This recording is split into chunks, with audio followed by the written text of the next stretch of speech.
I've been homeless in Northern Virginia for 5 months now. Headed to Los Angeles very soon. I'm not literally going right now. I'm just getting something from my car that I'm gonna need for this video. So I'm live out here, exposed to the elements, and I need something to help with my 5 people here already. Oh my goodness, thank you. Click like, everybody. This is gonna be an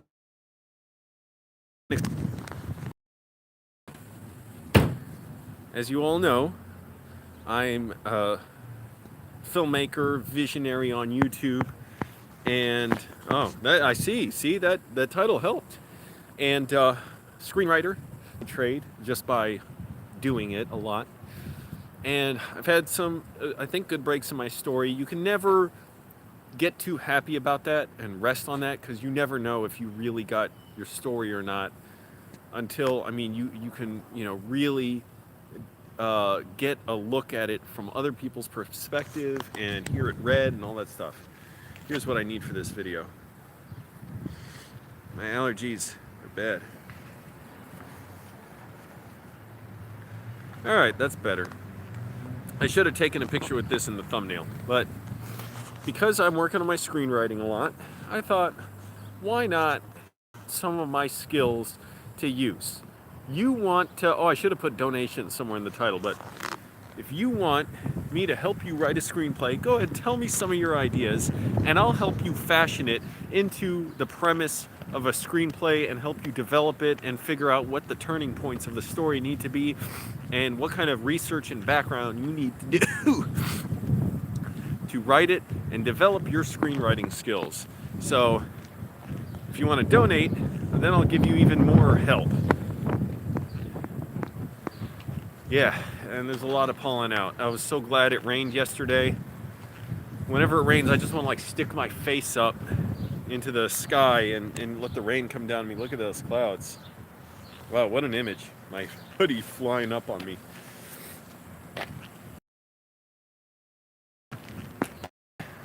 Help as a screen. You want me to help you figure out what your story is, go ahead and tell me. Send me $1 and I'll tell you how you can put this thing together and how you're going to outline it and how you got to come up with a asking you questions, because you're going to say something like, well, I want to write a movie about a car dealership. Great.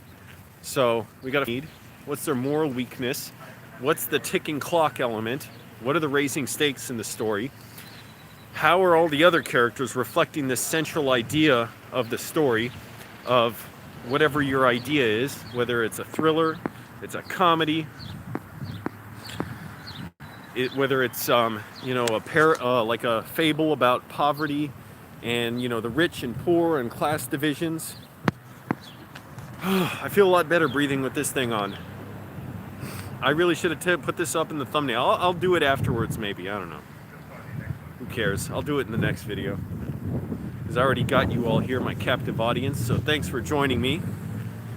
I feel a warm air trapped inside this mask. I like the clouds out right now. It was a good time to see that background, the clouds. Oh, that's a shot. Look at that. So there's a poster of your movie right there. Kind of black silhouette, but you see a little bit of the face and you're like, whoa, what is this? Is this guy good, bad? You don't even know.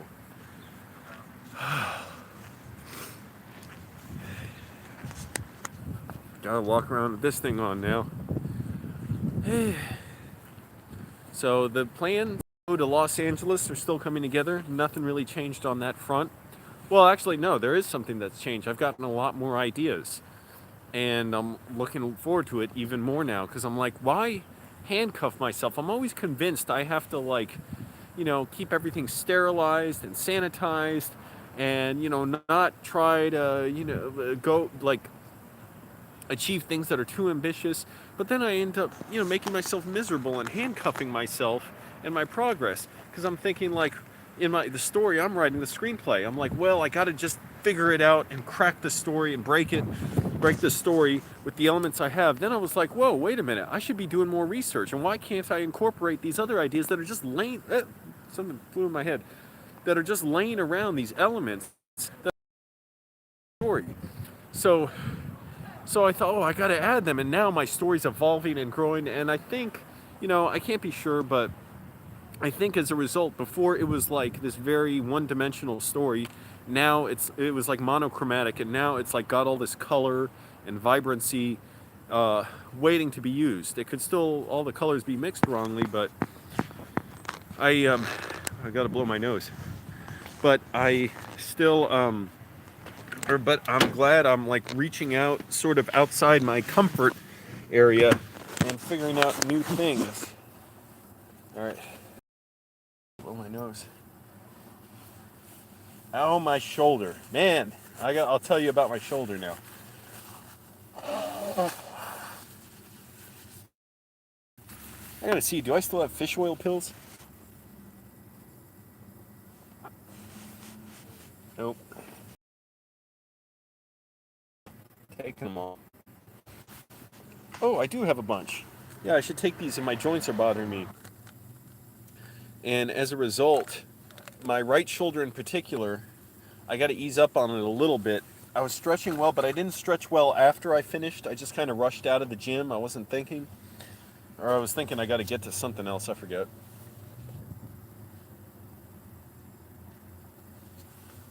Here we go. And so my right shoulder, I was like pushing something in the back seat of my car. I was like, ah! I was screaming. It's not like horribly hurt, but it is sore. I've been working it pretty hard.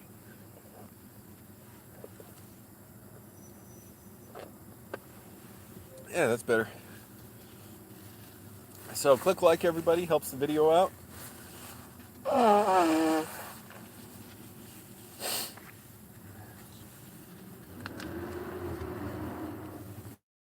like this kind of dreamlike landscape. An image in the movie.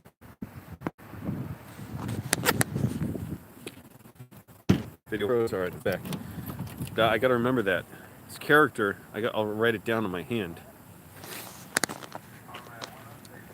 Actually, I won't say too much about it because I don't believe in talking too much about stuff before, and it just becomes a time wasting.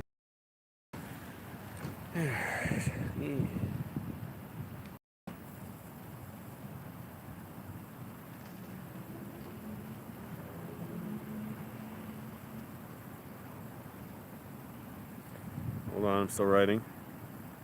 Ooh, excuse me.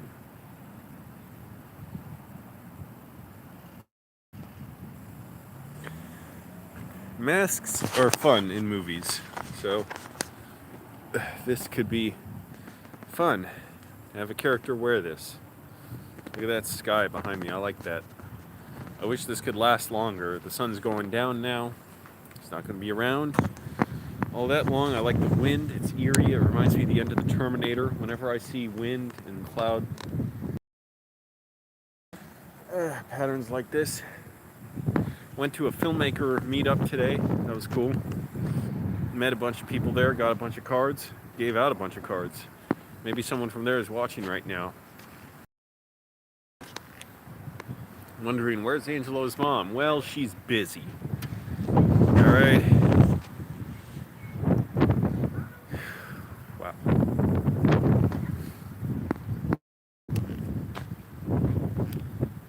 My shoulder definitely needs a little.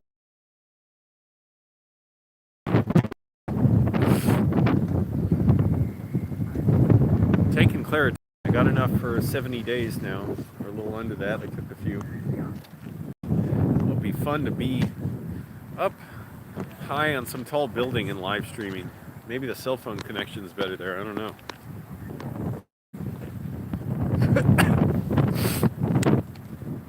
But I am glad to be wearing this mask. At least give myself a little protection from the pollen.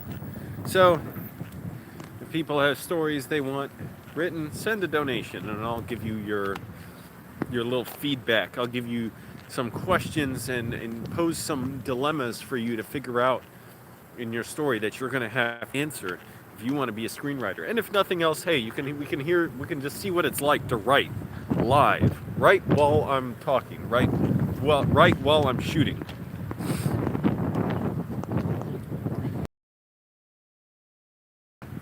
That's an iconic look. What a shot.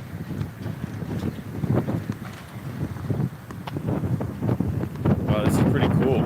This is eerie to me. I like it. I was always a big fan of drama and thrillers and stuff, even though I make a lot of funny videos. That's really what I'm into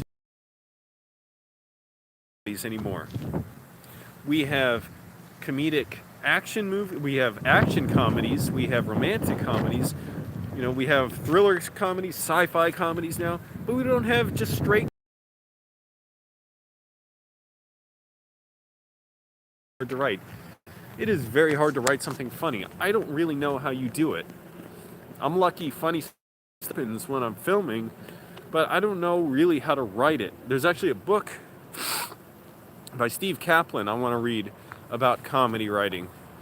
I forget the title of it right now, but he's a screenwriting instructor. And I've watched a bunch of videos by him, and I reached out to him too. Seems like a nice person, and he teaches a lot of people. And I think he's written more than one book on comedy screenwriting. I'm almost certain he has. A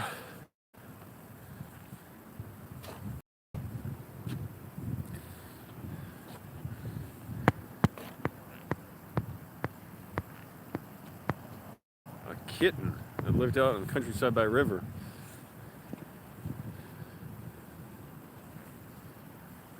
Now, writer's block, I don't believe in it.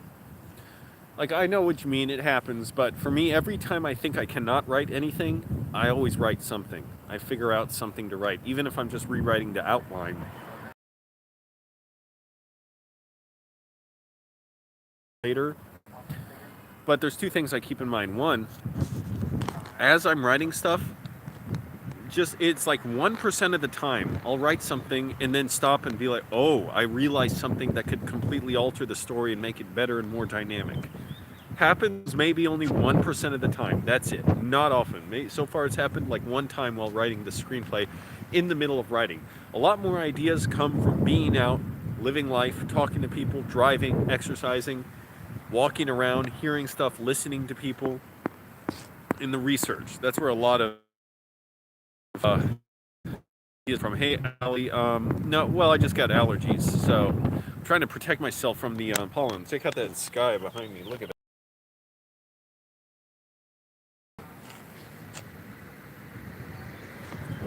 You feel it? I'm not going to try the Bane voice. It was dumb.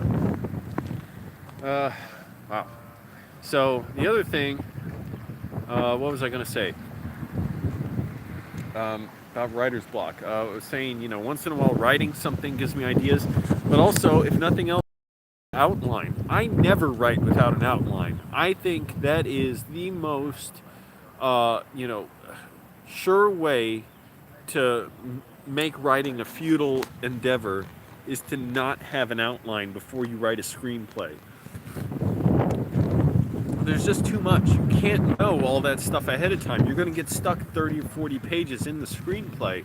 It makes total sense to have an outline, because if you need to rewrite it, you can rewrite a 1 or 2 page outline much more easily than a 100-page. Video froze. All right, it's back. So why would you write and rewrite hundreds and hundreds of pages when you could just outline and rewrite the outline, which is what I'm doing. I'm not even bothering with the script and rewriting everything. I'm going to the outline first. Save myself so much trouble and get myself there so much faster. It's not like you can't even make the same progress. Hey, Links, when you're doing your screenplay as opposed to your outline. So Links, spread the word. Okay, I am doing script writing, script analysis for donations. You got ideas for a screenplay? I will help you crack the story, break the story, and we'll write together. And so this might be fun. We might have some fun story ideas. I have bad allergies, so I gotta wear this. Hold on, I gotta blow my nose.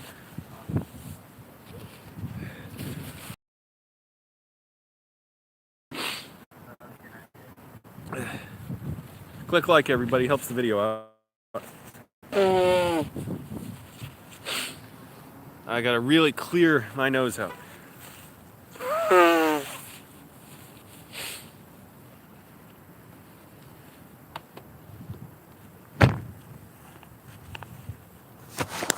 There we go.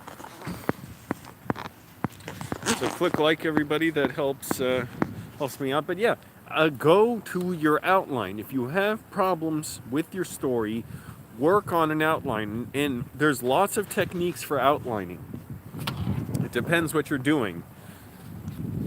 If you're doing a screenplay versus if you're doing a novel.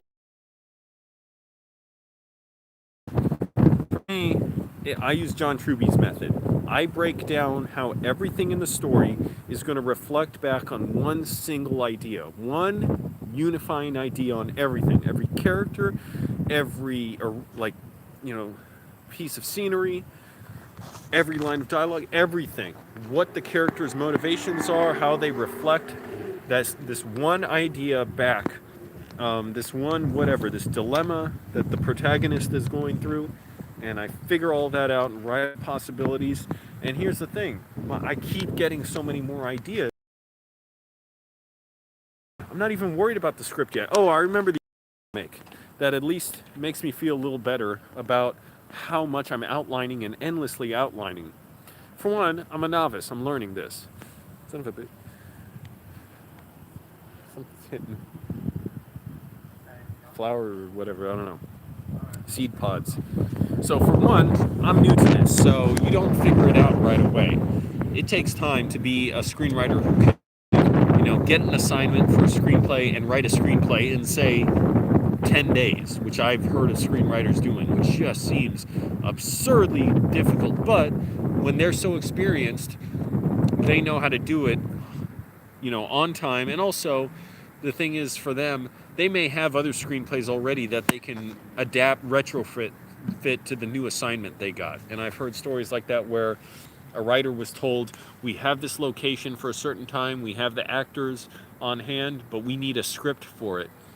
And we have this story idea, and the writer suggested something else. So he said, well, I have this other script that's a different idea, but it would work very well in this scenario, and I just need to change it for this. And he had to deliver it for this TV channel that was producing the movie, and he was able to do it. So I can't really do that yet. However, I try and write as if I'm on a deadline, because that brings the new ideas. But also, the other point I was getting at was Danny McBride, Eastbound and Down. He played Red in Pineapple Express. He's in a lot of movies. He was on Vice Principals.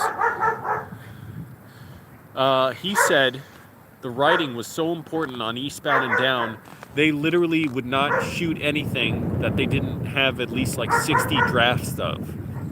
So 60 drafts of the screenplay for an episode of Eastbound and Down to make sure they got the characters right. That was the big thing about it. He said we have to get these characters right. People know the characters, and it has to be funny and surprising. It has to be true to the characters. 60 drafts of the screenplay. And so that's good to know, because I'm probably in my, I don't know what. I've never fully gone through the outline each time, although I probably should be doing that. It helps, but I keep going back. I've made, I don't know how many, dozens and dozens, if not by now hundreds of notes and revisions on a screenplay that's probably, I don't know, going to end up like 15 minutes long, the film. Hopefully not that long, but I don't know how to get it faster than that. Anyway, so if you have your story ideas, tell them to me.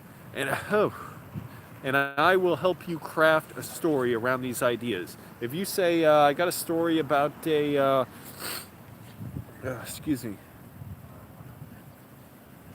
woman who trying to open up a business, and the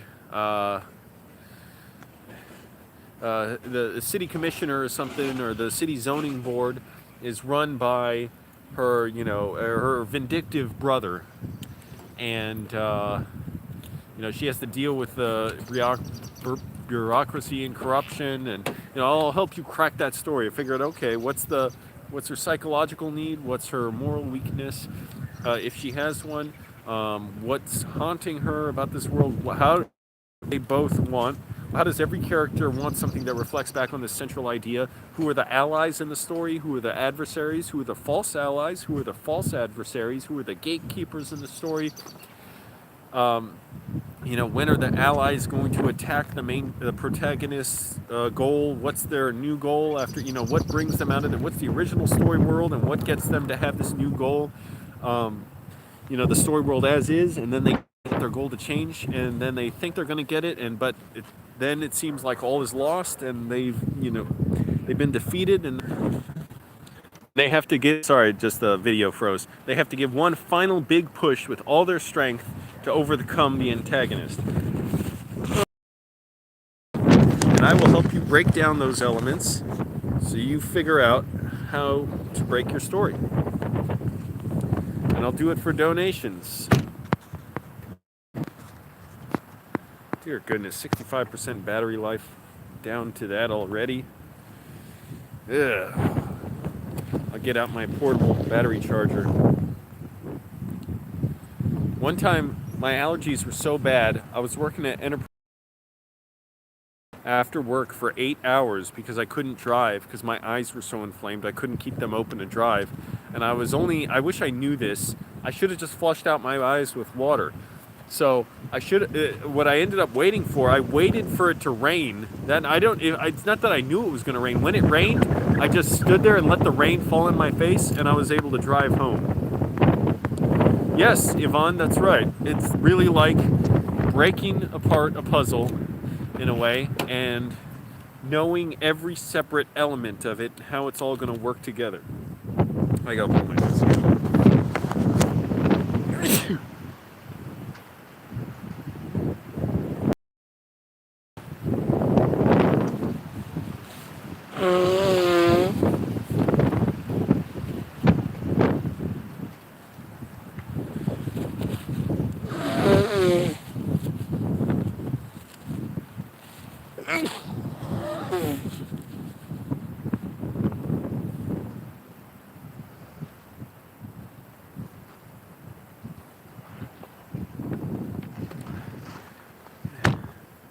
And I'm looking forward to meeting writers out in Los Angeles and getting feedback from them, and who knows what'll happen. Maybe I'll really enjoy it out there. I hope so.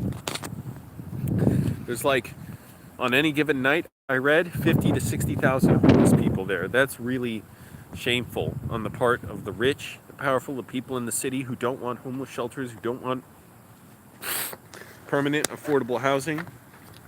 We don't want the government to step in to provide housing for people. That's really shameful. So this story that I'm working on, this screenplay, is kind of related to that. It's about homelessness. Yeah, my allergies. It's not horrible, it's just really annoying because they keep occurring. I've had worse attacks. At least I'm able to talk and I'm not terribly miserable. I've had it to where I just could barely function. I felt like hell. I wanted to dunk my head in water. It was really bad. I was flushing out my nose, my sinuses. So my story is about a homeless guy, young homeless guy. So I wanted to,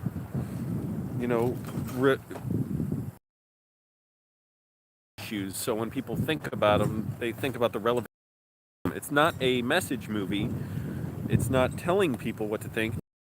It's the lives of homeless people and shows. Oh crap! Oh, okay, we're back. And basically shows them as real, interesting people that have real problems, and hopefully humanizes them and gets them motivated about, gets those who are inclined a little more motivated to speak up about homelessness.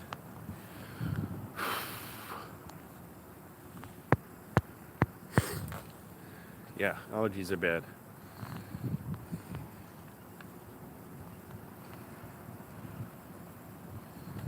And that stuff about use honey that's local to your area, that never worked for me.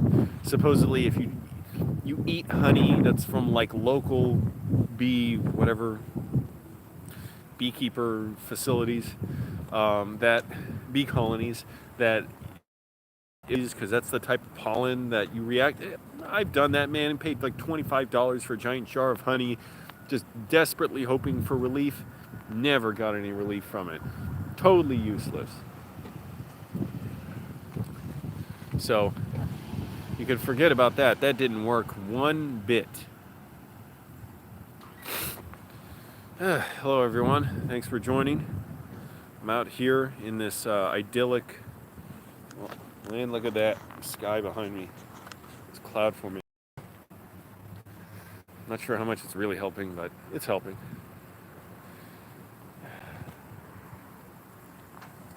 Trying to save money, trying not to spend too much money, and then in a week, head off to Los Angeles, and then it's going to take almost another week to get there. I'm going to drive there. What the hell is we're doing? Driving the wrong way down a one-way street. The car's doing fine. I haven't heard back from the mad scientist. I texted him days ago. I'm going to see if I can just take out the starter relay myself. Let's see if I can do that right now. Let's see what it's going to take. Because the car starts fine. The only other thing I got to do is get an oil change on it. It's going to be another like $90, $80 or so. But the problem with the starter, the starter relay, is if the car doesn't start when I turn the key, that could be a problem if I need to get away from somewhere fast. So, I don't know if I have to drive away from somewhere quickly, what circumstances those would be, but I don't want to, if it's dangerous, I don't want to have to get out and lift up the hood and jumpstart the car every time. Yeah, it's windy. All right, so let's see. I don't even know exactly what's under here. Let's get down here. Oh, this shoulder. I was working out hard. Been working out hard, and my shoulder is now a little sore. Okay, so let's see. Let's loosen this up. I don't even know what the mad scientist. Yes.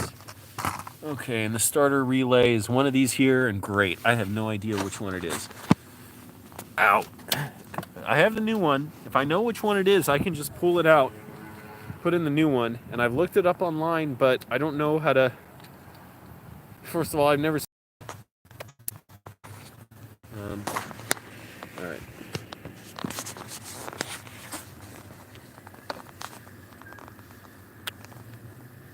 So the starter relay is one of those little black, like black boxes, tiny little black boxes. Sorry, oh, this is a mess. This is all right. Let's see. It's one of those. Oh man, you can't even see it. It's so hard to get good light.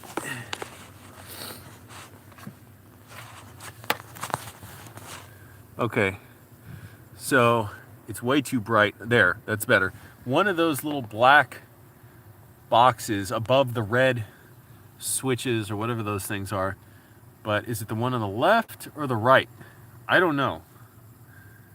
And if I can just pull it out and replace it, well, you know what?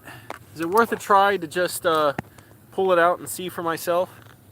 And just put it in, the new one. And if it doesn't work, I'll switch it with the other one. And if that still doesn't work, well then maybe it's not the starter relay after all that's the problem. All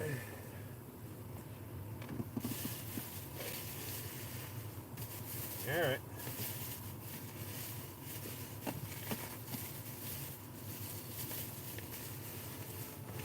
Ow!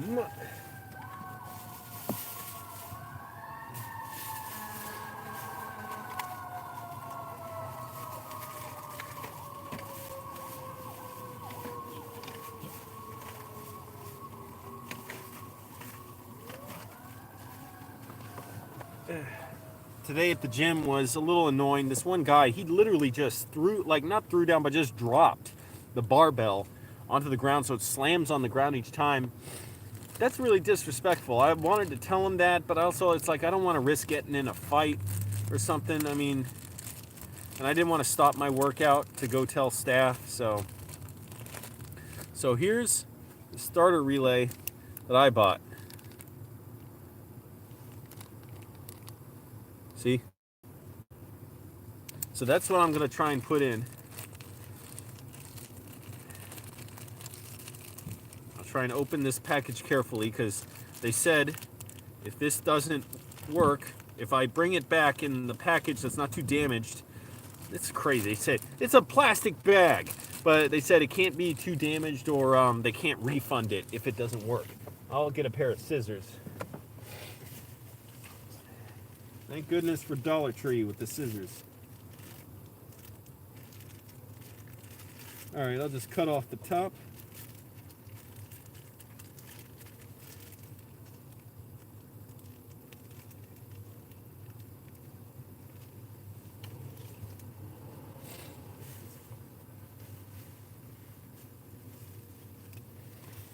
There.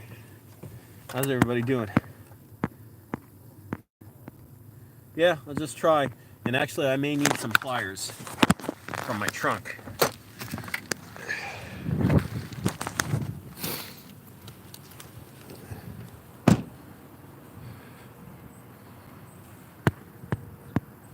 Thanks, Lynx, for reminding everybody. Hit the like button.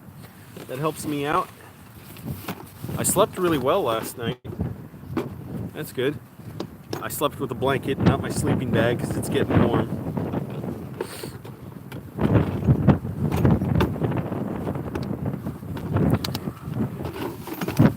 Needle nose pliers. So, I don't know how much you'll all be able to see, because this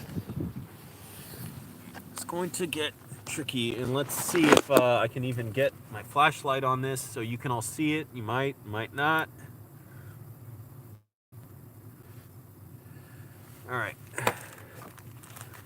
Maybe it's better if I have it like this. Yeah, kind of. Yeah, so that's as good a shot you'll get. So I've got my new starter relay right here. I was careful to cut it out with the bag so it's not ripped apart. And it says, let's see here, bottom view.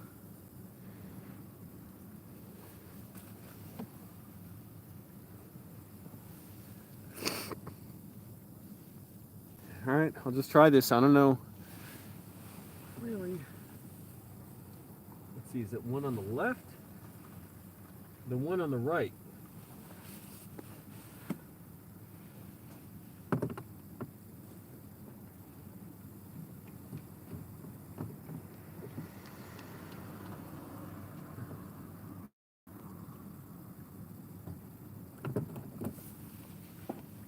It sucks without the mad scientist help.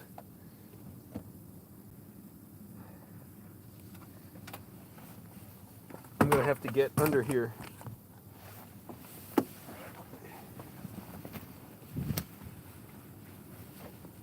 Nope.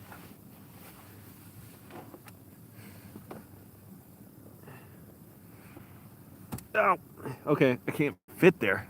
That didn't hurt much, but I just can't fit.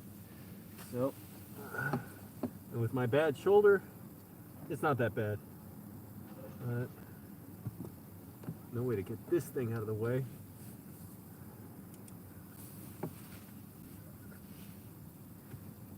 I'm gonna need 2 hands for this.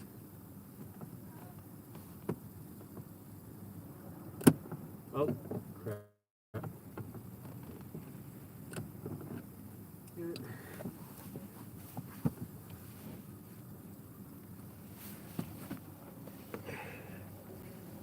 I can't, it's so hard to get a grip on this. That's the problem.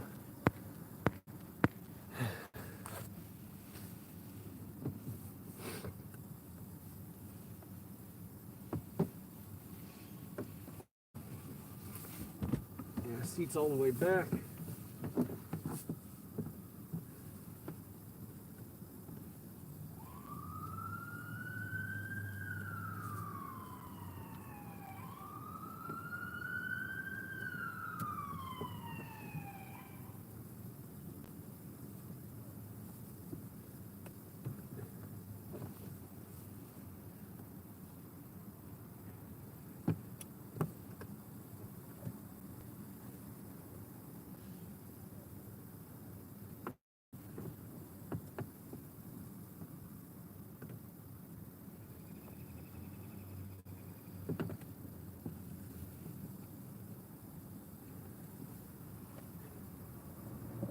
Problem is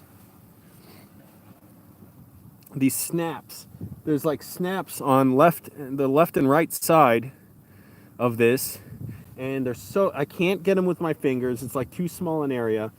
All I can try and do is pry them apart with the needle nose pliers and somehow wedge the needle nose pliers in to pull this thing out.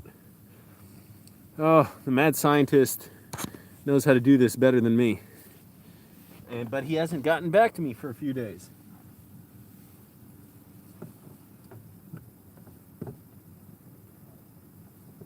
All right, nope. Come on.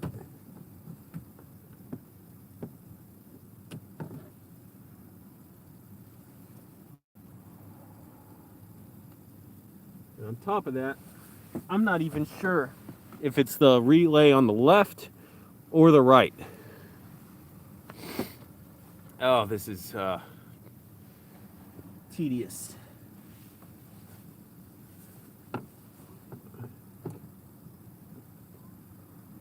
Okay, I got it spread open, but then how do I pull it out?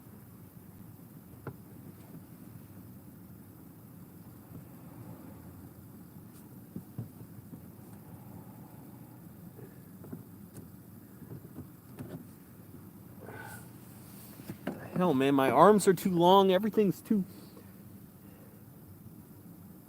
What can I put in here? I need like a tiny slip of metal to just slide in on those snappers on either side.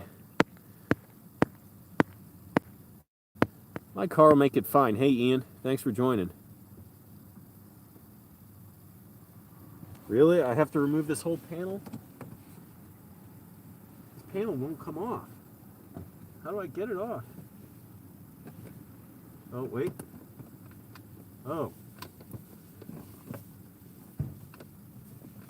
That's better.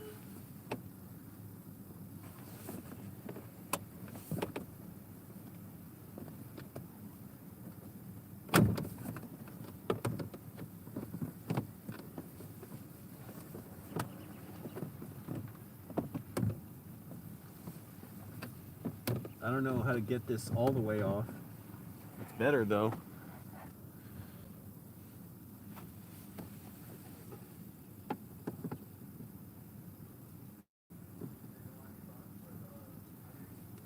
Feel like I can't get my left hand in here to pull this out.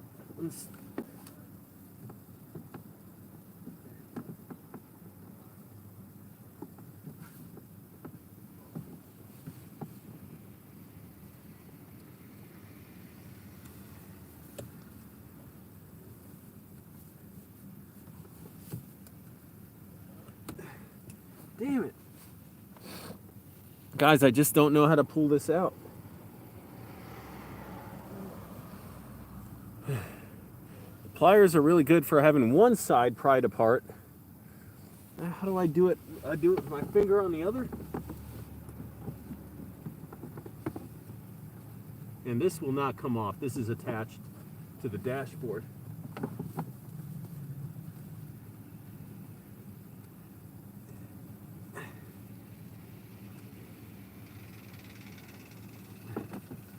Sucks. Let me get a shot over here.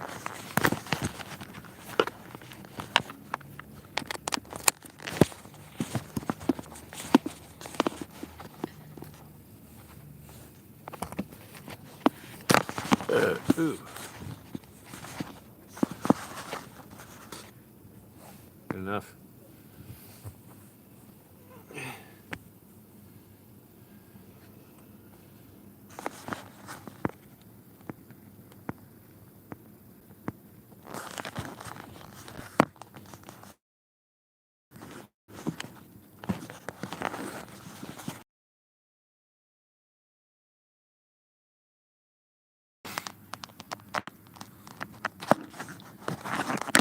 Whatever, I'm gonna have to put it back here.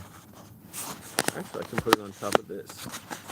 Oh, on top of the portable battery charger. I have to prop it up carefully because the power button is right there.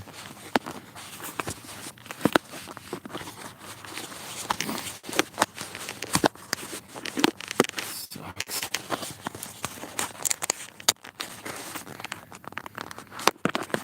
Yeah. There. It is.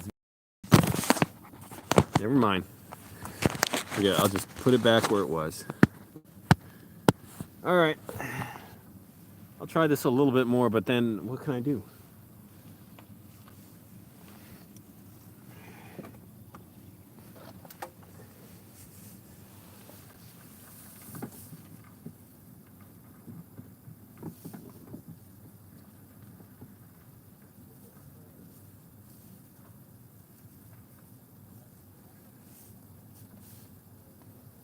Okay, I can get this snapper out, that prong. The one on the right, the problem is I don't have a third hand here to get it out. Like I can push the one on the right,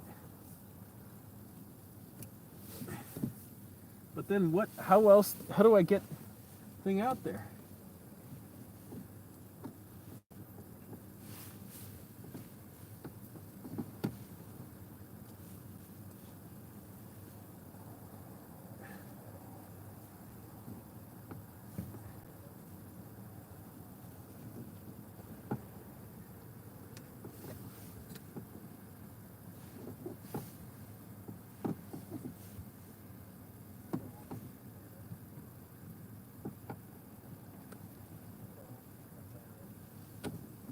Nope. I can't get.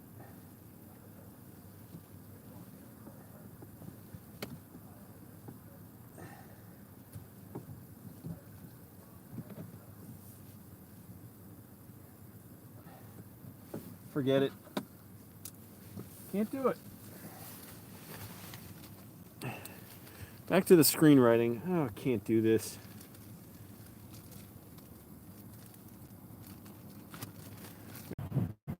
Damn, nobody was watching during that. What happened? Hey, Anthony, I don't even know if any. My mom just called. I don't know why the stream disconnected. My mom just called. I was hoping you all could hear the phone call because I said, we're broadcasting right now. But I don't know if anyone could hear that. And it was cool, the imagery, while I was doing that. But I don't know if anybody could hear while I was talking to my mom. Damn it. And that was cool, how it worked out in the imagery, and I was stuck under my steering wheel. Oh, you all missed something funny. It wasn't like the most amazing thing. It was just cool, the imagery of me lying on my back, looking up, putting the underside of the dashboard back together, and my mom on speakerphone talking to me and not knowing the position I was in. It was just cool. Great. So I gave up on the starter relay. I'm just scraping up everything in there, and it's just going to make everything harder for the mad scientist to work on. So he's just going to have to help me with that, or I'll just, if I don't hear back from him, I'm just going to have to tell a mechanic to put in the starter relay. But then the thing is, I hope that that's the issue with the car and it's not anything else. So if that's not it, then it's going to be even more of a problem, and I'd rather have the mad scientist looking at it. I don't know what's going on. I haven't heard from him for days. And you all missed something funny when my mom called me right now, but the video was buffering, and I was under the car, like trying to fix things, and she was talking to me, not realizing the position I was in with my body. That was pretty cool, and then none of you all got to see that because the stream was interrupted. At least my allergies are starting to feel better with this mask on. I should wear it inside the McDonald's here because even inside I'm sneezing a lot. Got to grab a lot of tissues. I was in a nice area today. I went to a filmmaker meeting. I actually hosted the meeting and talked to a lot of people. One guy said he was a big fan of my mom. Another guy knew me from something else, and it was weird. A lot of people out in that whole neighborhood, very rich neighborhood. I'm like, damn, everybody's out here. A lot of people having a good time. and I'm just, trying to get along. It's such a great view out here, man. I really want to film a movie in light like this. You only got a few minutes. That's the thing, though, for a light like this before the sun goes down all the way. Same thing there behind me. That is a very special look to me. But anyways, met some people and met a lot of filmmakers out there. And I'd like to host more groups that meet for filmmakers.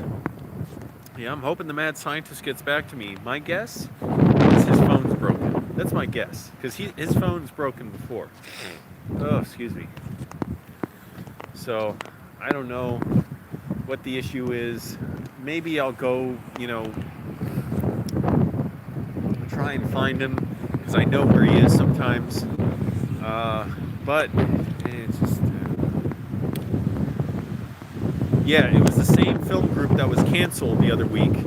And I told the host, you don't need to cancel it, just let me fill in for you. And what I realized is next time I should even have it even more organized, where I tell more stories and get people talking about stuff. Because, I was trying to let people talk and everything, but sometimes, there are lulls and people didn't have much to say, and then I had stories to tell, and those were a lot of fun. So, of course, it's fun for me to talk. But, the thing that's so sad about meetings like that and frustrating is, as a filmmaker, you want to go deep into the story. And it's always, no matter what, it's like a superficial meeting of people. Sometimes you meet someone and you get along well. And I've met people like that where it's like, hey, we should work together. But a lot of times it's just superficial. And it's not bad. It's just that you don't have time to really get to know people. And because I wouldn't want to question people, like ask them all these, questions in front of everybody else where it's just kind of boring and everyone has to sit there and watch. But I would like to do like an hour-long interview show or something. I don't even think that would but I would like to ask people more questions, about themselves. Like, so, what do you do? What do you make of this? How does this make you feel? What does your family think of it? Where do you think you're headed? What are your influences? All that stuff. It's sad for me when it's just like, yeah, I'm an actor, I'm an editor, and whatever, and then we just go on. It's like, well, I didn't really get to know that person. So maybe for another group, now I'm not going to be around if all goes well. I'll be in Los Angeles for the next meeting, but maybe in a month or two, when I come back, I'll have more ideas for like how we can talk more about things that really affect us and that are important to us, because that's the stuff I want to know. I don't just want to know what somebody's doing. I want to know what's important to them, what motivates them as a filmmaker, how they get through hard times, what do they see themselves doing next. Well, that we can get it, that's a question we get into a lot. But I feel like so held back when it's all so, we got to keep the group meeting, the group, the meeting going forward, and it's done in 90 minutes or so, or 2 hours. So I got to think of something, some ways to get things going even more deeply, and I'll think of those ways. Yeah, Inside the Actor Studio. I love Inside the Actor Studio. I did an Inside the Angelo's Mom Studio. Look that up. I interviewed my mom. And I had a bad cold then. That was the last bad cold I ever had, because after that, every time I get a cold, I take vitamin C and zinc, and it gets rid of the cold right away. Back then, I had this horrible cold. I was so miserable. I was coughing so loudly and explosively into my pillow when I lived in Annandale, so I wouldn't, make it so loud for my roommates. But I was coughing so horribly for weeks. It was like I forgot what it was like not to cough. And I was still coughing in that video, too, and talking about it. But I was desperately miserable. Missing work. Oh, it was just bad. What the hell? What is going on here? The guy just walking down the middle, the opposite way of the drive-through. Just walking down it like cars aren't going to come. But yeah, I definitely would like to do that. And once in a while, it's sad. Isn't that sad to you? You meet people and just it's not that they're superficial. It's just you don't have time. And you got to keep the meeting going forward, so you can't really stop and ask them questions that get deeper. Because, it's just not the space for it.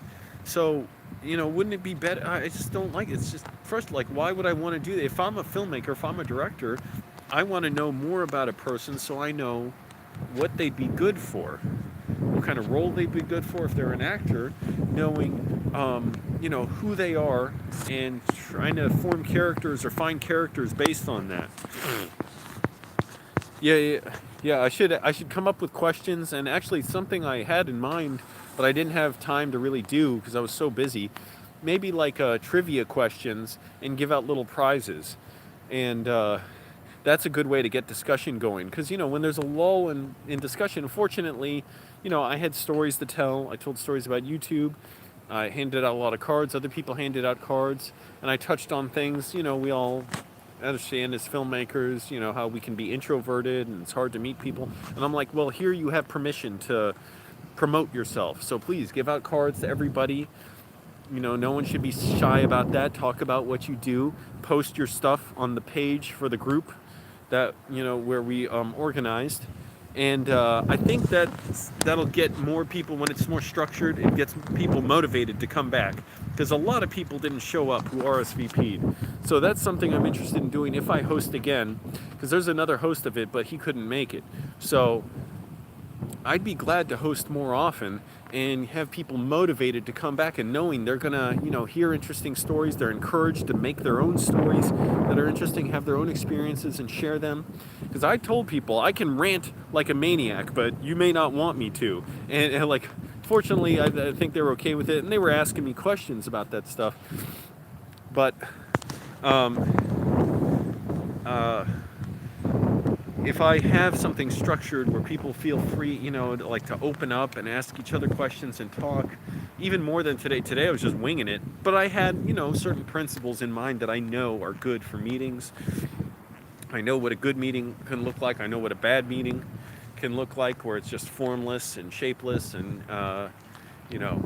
like I prefer when people are asking penetrating questions. I really like that. It's much more engaging to me than I'm an actor, I can act in things. So, and again, that's not really the actor's fault. That's, a function of time. And also, people have to be shown that it's okay to talk more about yourself. It's sort of hard to see on the crappy camera on the phone. The purple sort of tint on the clouds behind me. That's pretty cool. With this imagery of me in the mask here, this would be cool for my movie, this kind of imagery. I don't know if it'll work for it because it's a short film about a homeless guy, and it may not necessarily be the same type of setting, but I love this kind of imagery. Look at that little just shot of light coming out of there. What is that signal? Is it danger? Is it safety? You don't know. Yeah, The Irishman. I want to see that. I want to see what they did to de-age De Niro. Not that I want to see it just for the special effects gimmicks. I want to see the story. I'm sure it's Scorsese. It's going to be a brutal, violent mob story. I thought the trailer, did you see that trailer for it? It was weak. The bullet casing falling through, and it's different people's names, but whatever, who cares?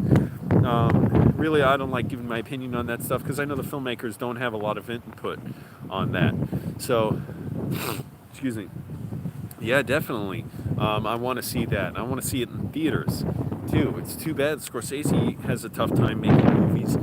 Silence did not do well in theaters. I thought it deserved to, but it's kind of understandable in the sense that audiences are not looking for a movie to kind of make them miserable. I don't think it's a miserable experience, but it's a brutal experience. That movie Silence. And I guess people didn't want to see a movie about two 17th century priests who go to Japan to try and find, their lost comrade, and, just the hell that they go through. And it's such a challenging film, and, it just, it's not light entertainment. And so that's just tough to get. Audiences, unfortunately, don't want to see that. And that's really unfortunate because I just thought that movie was so incredible, profound, stunning, moving. It just shook me and stayed with me for days. So again, we're doing screenwriting here, everybody. I gotta blow my nose.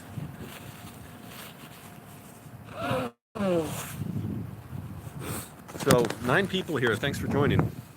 So let me know. Oh, I didn't know that De Niro was on Colbert yesterday.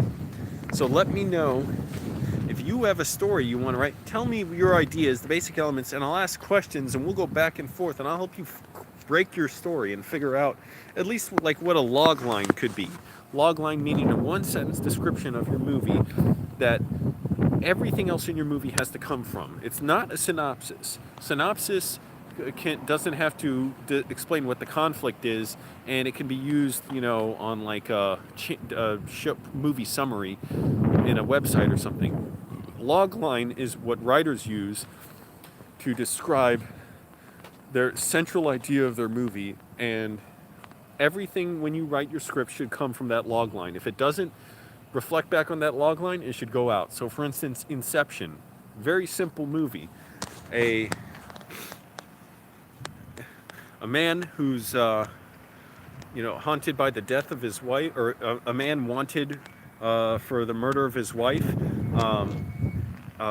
tries to penetrate the dreams of a businessman in order to change his actions, and then get back, or not just change his actions, but to give up his business and allow our main character to go home and see his children. That's it. Very simple. Something like that. You might even be able to leave out the stuff about the wife and kids. Just an expert on implanting manipulating dreams penetrates the mind of a powerful businessman to get him to get up his business, or else he cannot make it back home where he's wanted for the death of his wife. Something like that. So simple. Anything that does not connect to that doesn't have to be in the movie. Such a simple idea, that movie, even though it's very, it gets all complex, but it's really not. It's not hard to follow or understand. Excuse me. There's a lot of exposition in the movie. Christopher Nolan movies tend to have that. Probably Dark Knight. Very simple story. Batman struggles to protect Gotham against a terrorist, the Joker, who who poses these impossible moral dilemmas for the people of Batman and Gotham himself. That's it. The Joker makes people choose between horrible choices in order to show that they're as bad as he is. That's it. It comes from if it doesn't have anything to do with that, if it's a little interesting side story, subplot, or whatever, if it doesn't reflect on that basic idea, cut it out. It does not need to be in the movie. It will slow it down and drag it, and you're overwriting it. So that's it. So I'll help you do that, and you can donate to me to do that, because I'm still basically on budget for my trip to California, to Los Angeles. It's going to be a long, stressful drive, but I will appreciate any help. I got to go to the bathroom. Oh boy. So how's everybody doing? What's everybody doing tonight?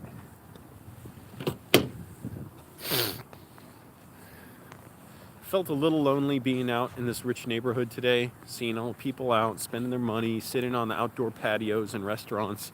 But I'm like, just got to keep doing what I'm doing. It's no big deal, no sense in comparing myself to others.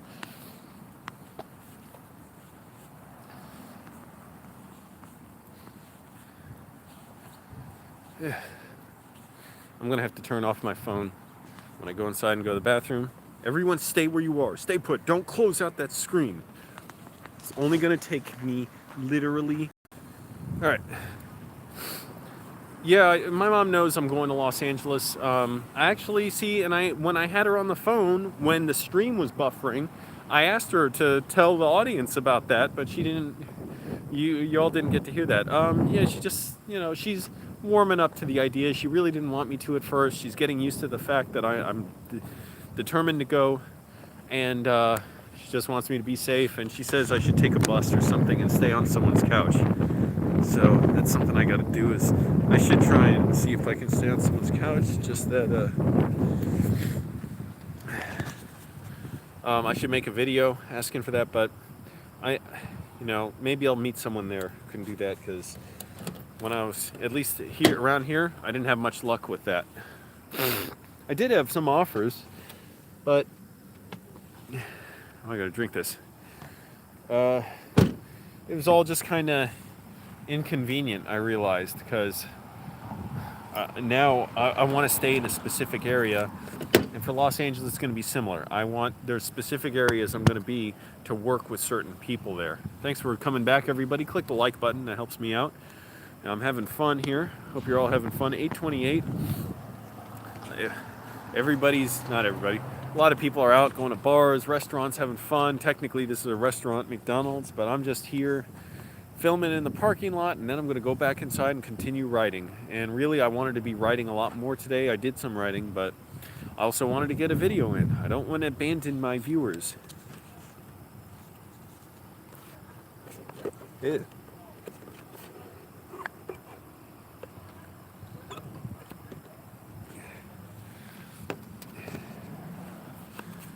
There we go.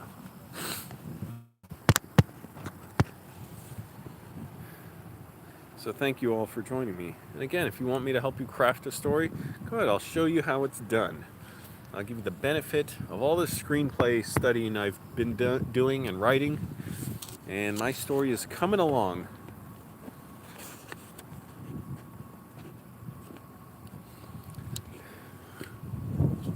And I hope to put it in film festivals and maybe screen it somewhere. I was going to say screen it live, but I mean screen it in front of an audience.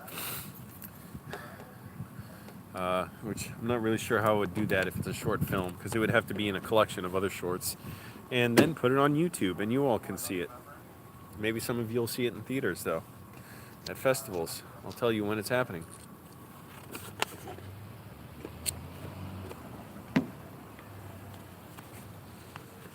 Actually, I have some ideas for how to screen it with other short films. And once again, I have barely eaten today. Good news is I'm losing weight. I'm losing weight quickly. I'm barely eating. I'm working out hard. Sleeping all right. Last night I slept well. Nights before that I didn't, but last night I slept well.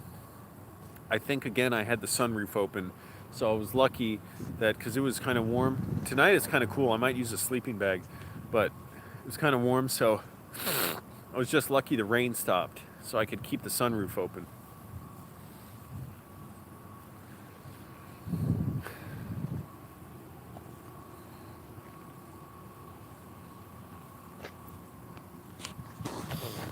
The guy was slamming down weights in the gym today. I kind of want to say something, but I'm like, yeah, I don't.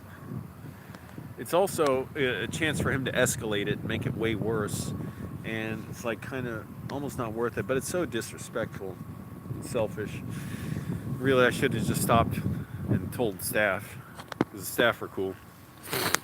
Oh, excuse me.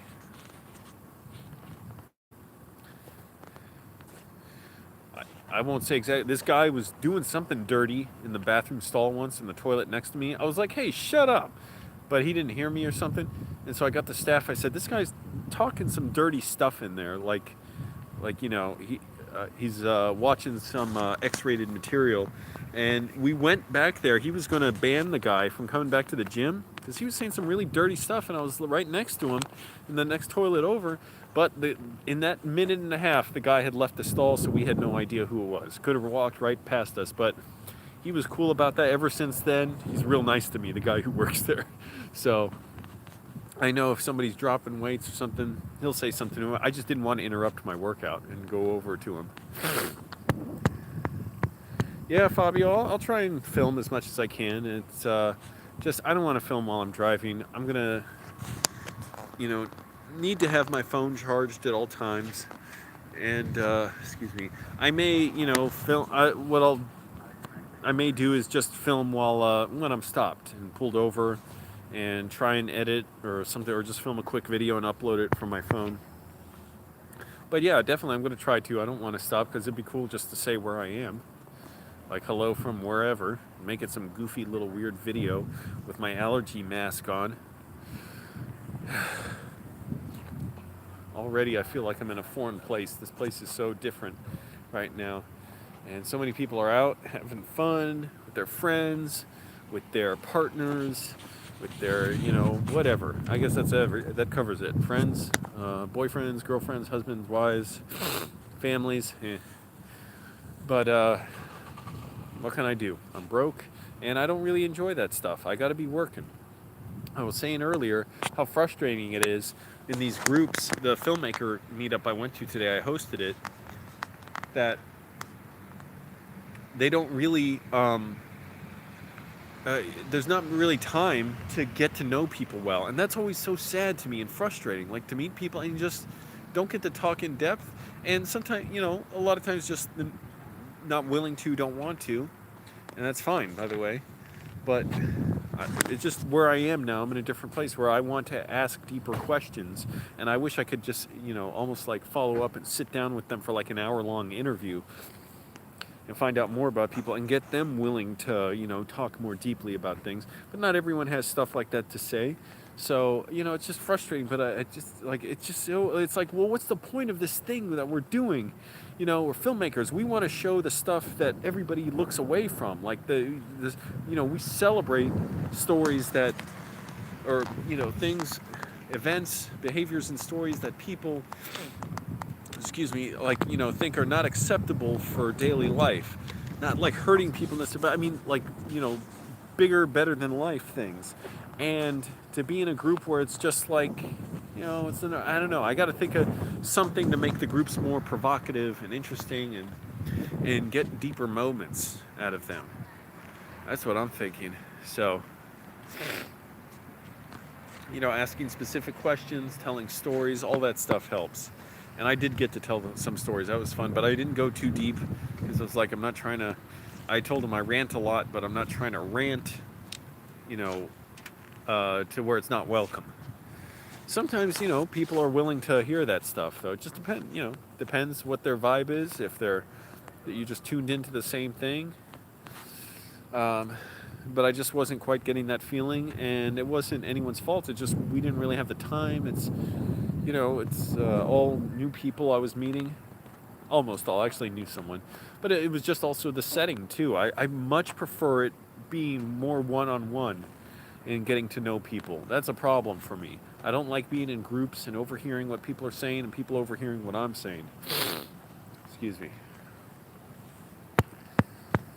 I don't know how long I'm going to stay in LA, so I might stay there for, 2 weeks. If I spend a lot of money and don't make much, then I'll have to, come back or just make some money there and come back. But if it does well, I'm thinking I might stay there 2 months, maybe even longer than that.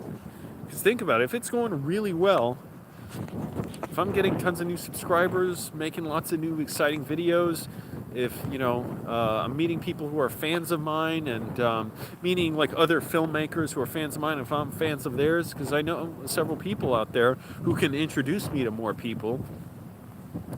I don't know. I think if it goes really well, maybe 2 or 3 months. But I would hope it at least lasts 1 month. And if I get everything done I could want to do in one trip, I'll head back. I'll be glad to head back. Maybe I should stop on the way back, plan it so I go to Austin, Texas, and I host co-host the Atheist Experience. Because a lot of people watch that, and that would be a lot of fun for me to host. I would think I'd have a really good time hosting or co-hosting that, taking the callers, all those Christian callers. Mostly, it's a lot of Christian callers who call in. That's who they prefer. Sometimes you get people, of other religions, and you get atheists calling in too. But they prefer hearing not just Christian, just theists call in. I say Christians because it's almost interchangeable around here with theists, just because that's the dominant, religious group in America. But people call from all over the world. So watch out for me on that. My mom's called into the show before, and that has a lot of views on YouTube on my channel. You look up Angelo's Mom Calls the Atheist Experience. But it wasn't like I thought she would be mad or controversial with them. She wasn't really. Like, they were all nice to each other. And one of the hosts, Tracy, said my mom was really nice. But I want to host the show, or co-host it, because there's 2 hosts usually. That would be a lot of fun. It's going to be out of my way. It's going to be another few hundred miles or so. So I don't know if I can make it, but that would be really cool.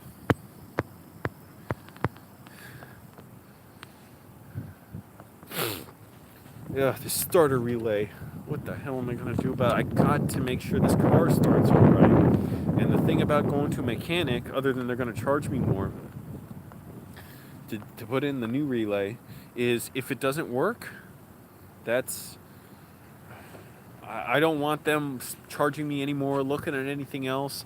I don't want to deal with them. I'd rather have the mad scientist right there to help me out. So that's what my dilemma is. Excuse me, with the car starting.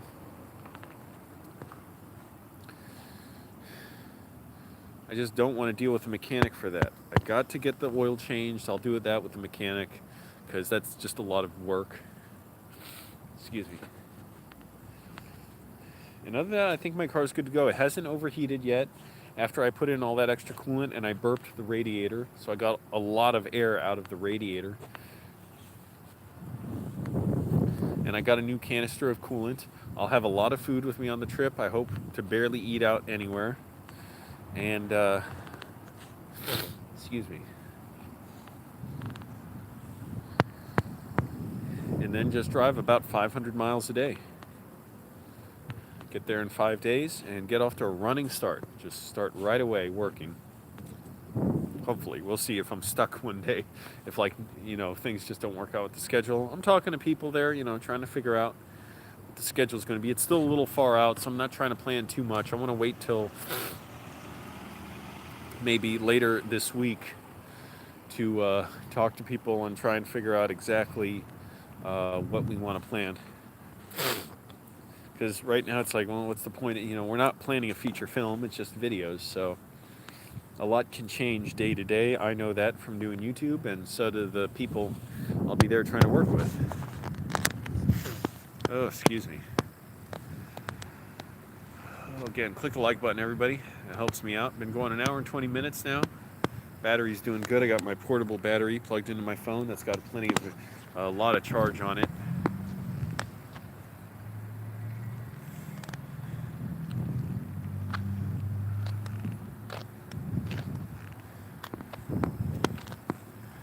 And I'm just trying to keep a level head and just do the work, save money, which I'm not doing a bad job of, but I'm not doing a great job of. Even today, going to that restaurant where I met with the other people, the film group, spent like $13 there,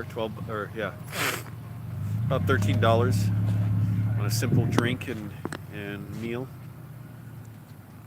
Kept it healthy. Chicken sandwich with grilled vegetables.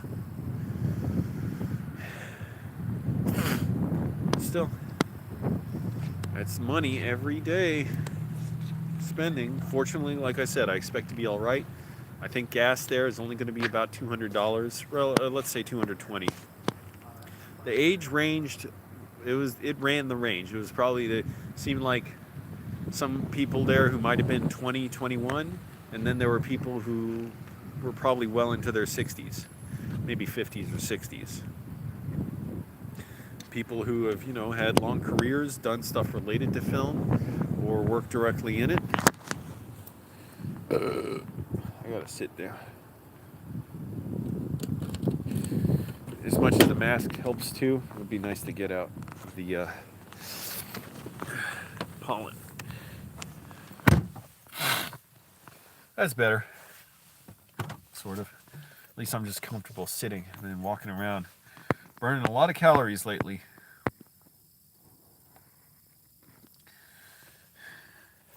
But it's good. Lately I've been in a good mood. Been motivated. Haven't really felt down. Once in a while I sort of feel down, like today. I wasn't feeling down, just if I let myself think about the fact that I'm just seeing all these people, out with their friends, having fun. It's like I'm just struggling to, make contact with a couple people I really want to work with. I haven't gone to Aldi in a while because the food I'm getting is either from food pantries or food drop-off sites, It's kind of like food pantries where a van will pull up somewhere at a specific time and you can just get food. I got a ton of apples and bananas because I arrived late at one. I didn't know the exact spot where it would be. Then I found them. They had like boxes of apples and bananas. So I got a ton of apples and bananas and some bread. I might still have some of that bread. It's like ciabatta bread or something. Do I still have some? Yeah. Cool. Tiny bit left. And, excuse me. And McDonald's, basically. That's what I'm eating lately. Because I'll just get cheap food at McDonald's. They got cheap stuff here. Like, I try and eat healthy and not spend much. So, salads are usually out because that's expensive. I always get iced tea, sometimes hot tea, but iced tea is good because I can refill it. And it's cheaper. It's only $1. A lot of the dollar menu stuff went away now.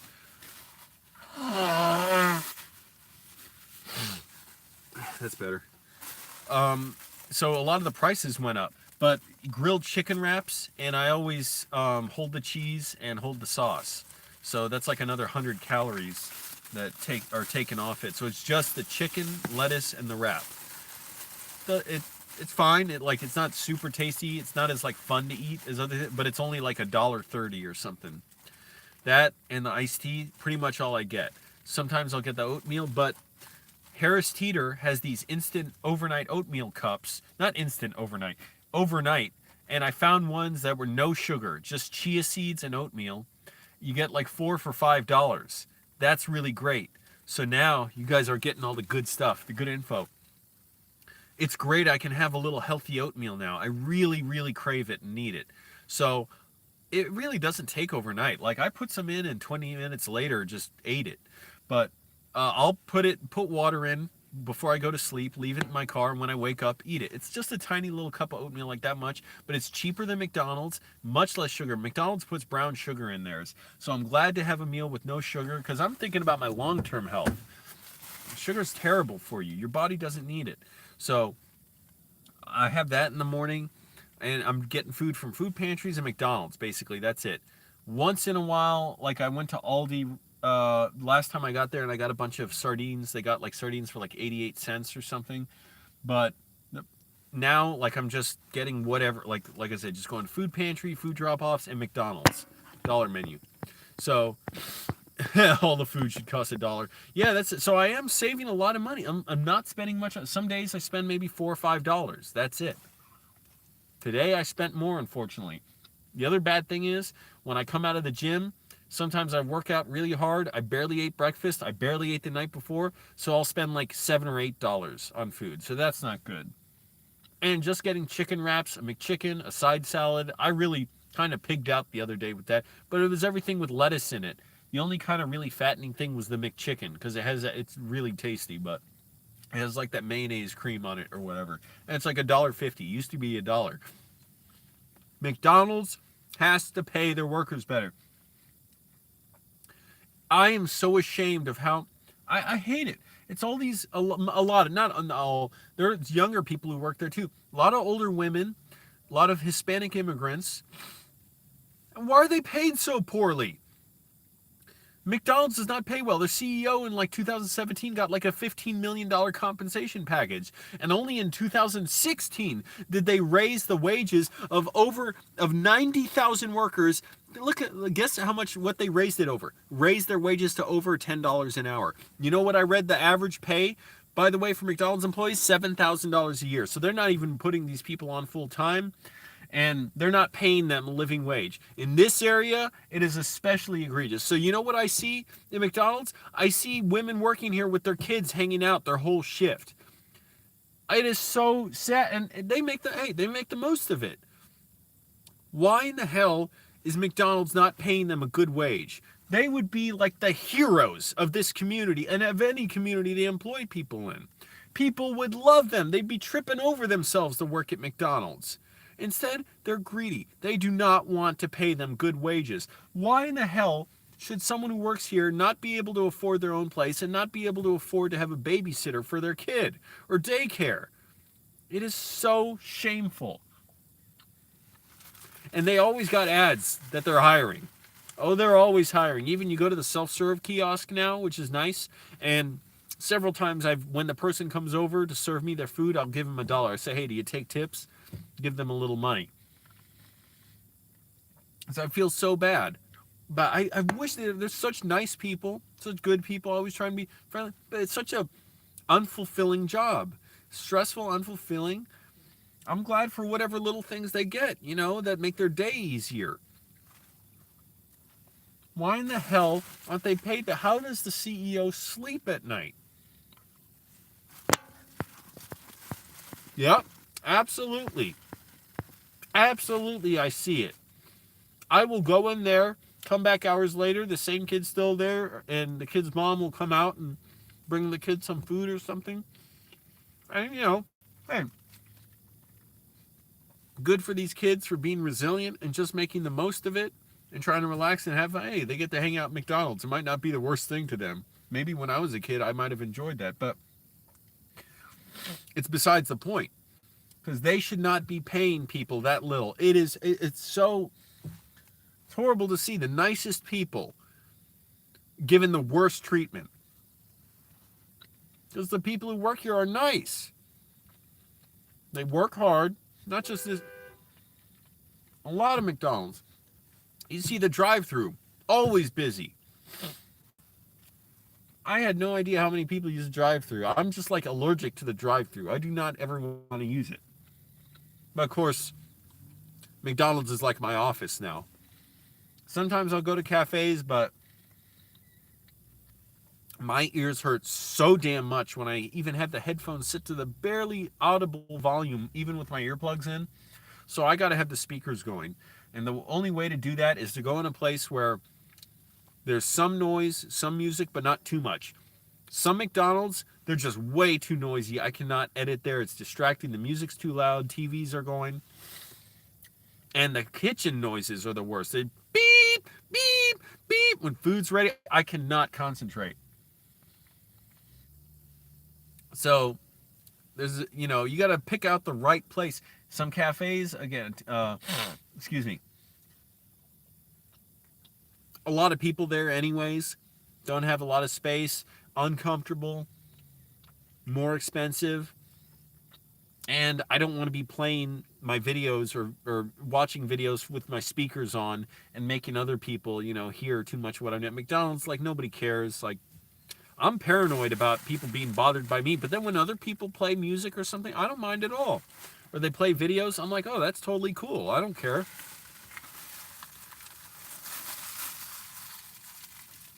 Because it's already kind of a somewhat noisy environment, but not too noisy. But yeah, there's some McDonald's I just can't work. Hey, Starla. Thanks for joining. Starla Sparkleburn. I was just ranting about how McDonald's is like where I go every day now for my office. I've picked different places before, the library. Now it's McDonald's. Excuse me. Their Wi-Fi is always great. Really, I don't see who's got problems with Wi-Fi anymore. Like, you go anywhere, the Wi-Fi is good, basically. Although, my phone at McDonald's, always the Wi-Fi is bad. I never use the Wi-Fi on my phone. I don't know what it is. Laptop works perfect, just like home. But I was just ranting how little McDonald's pays people. In 2016, they finally raised the wages of 90,000 workers to over $10 an hour. $10 an hour? With all the money that's coming through here and the CEO's compensation package getting doubled in like 2015 or 16, and in 2017 he made like $15 million income. He got like a $1.6 million salary, and then there's all his other benefits, stock options and all this stuff. $15 million. And so why aren't they investing in their employees? It's so shameful. I was talking about how I see employees at McDonald's whose kids are hanging out during their shift there. Why would you want to do that to people? Why would you want your employees not to be able to afford a babysitter and have a good, enough money to get to work, pay for their rent, pay their food, and then be able to come to work and have their kid, looked after in daycare or a babysitter? Why the hell not? Yeah, $10, you couldn't live on that out here. By the way, average rent my home city, my allergies are really acting up. I got the little allergy mask on. I'm not trying to run the battery on my car, but see.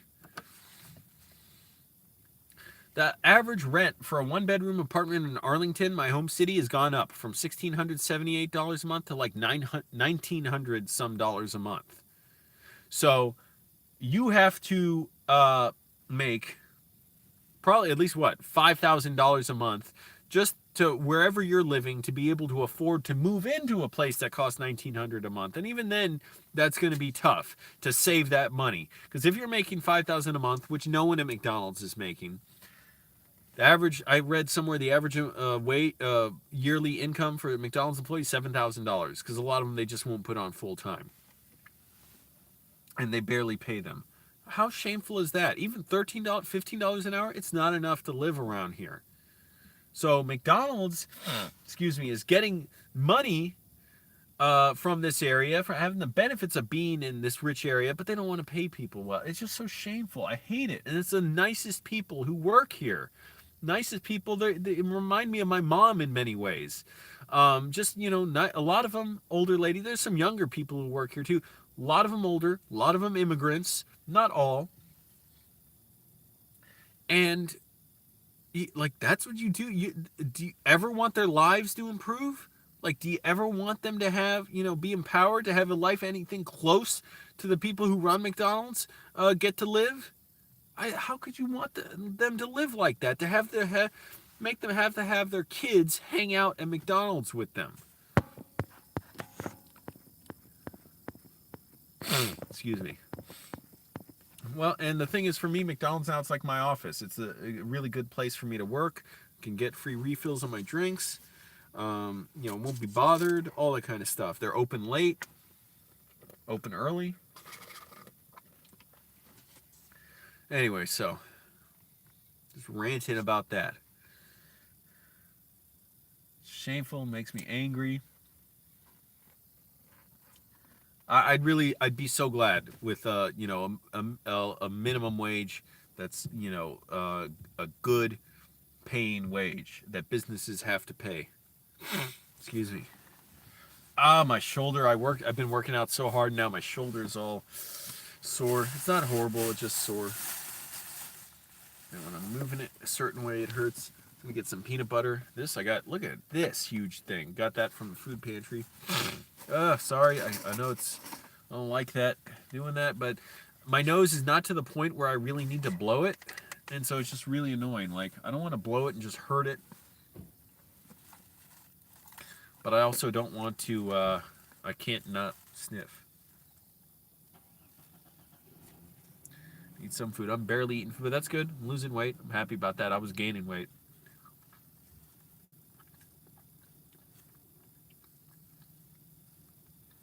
And overall, just feeling good lately, in a good mood. Just keep moving forward. I'm constantly challenged by what I'm going through. Every moment can be a challenge. Yeah.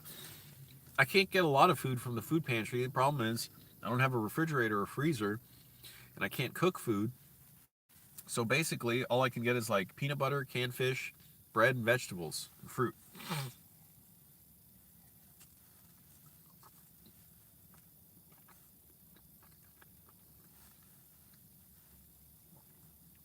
Peanut butter's good.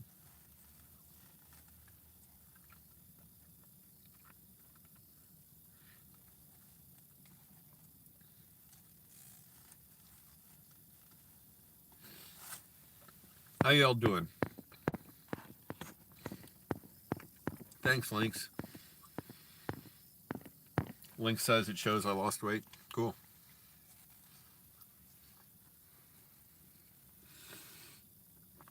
I just don't like the feeling on my body of having extra fat, And I've never been as thin as I want to be.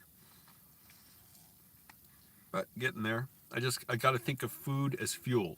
Picture it. Not as pleasure.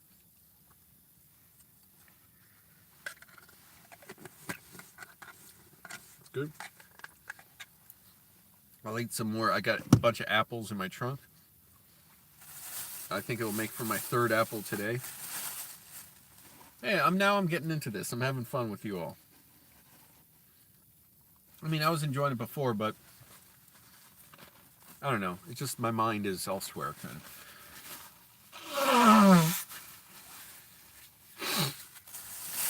Still got some bread from Aldi. This is going down to the last slice. Yep, very last slice of any bread that I have.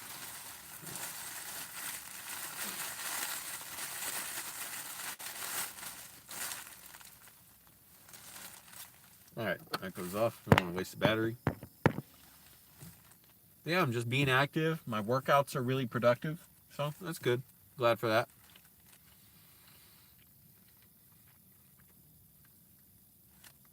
You'll get to see my life, how it's going. Hopefully someone's learning something from this. And I kind of made it a goal of mine to not fixate, to not, go through paralysis by analysis, having a million choices, not knowing, just deciding whenever I'm feeling stuck, I'm always going to do something, to get up, to move, to write, to film. I wasn't sure whether I wanted to film tonight. I'm still not sure whether I should be doing this as opposed to writing. But I want to make sure I get a video up every day.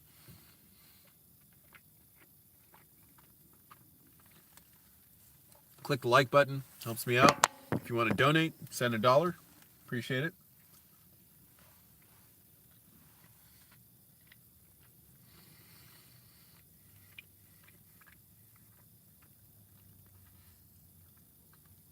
And you just wait and see for Los Angeles.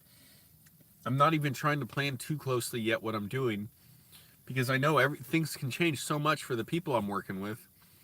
So I'm going to wait till I get closer to it, to really start figuring out what we should do. Even though I have some ideas, a lot of ideas actually, but as far as locations, times, budget, all that stuff, waiting to figure out. And you just wait what I'm going to do. If you thought the Jimmy Kimmel thing was fun, if you thought the Olive Garden video was what's in your fridge with Jimmy Kimmel, or the Olive Garden video, got a lot more exciting things planned.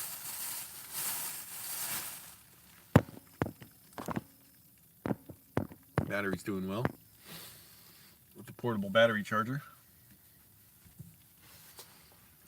This phone in certain areas, I don't know if it's the reception's bad in certain areas, I just lose a connection constantly. It goes back and forth, connecting, disconnecting, and it'll say, no SIM card detected.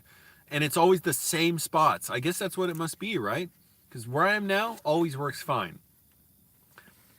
Certain spots I go, it immediately goes. It's just, I gotta turn the phone off, turn it on, put it back in airplane mode, take it off. Excuse me. Ow, my arm. Bad reception. I think it's also, maybe I slept in a bad position too.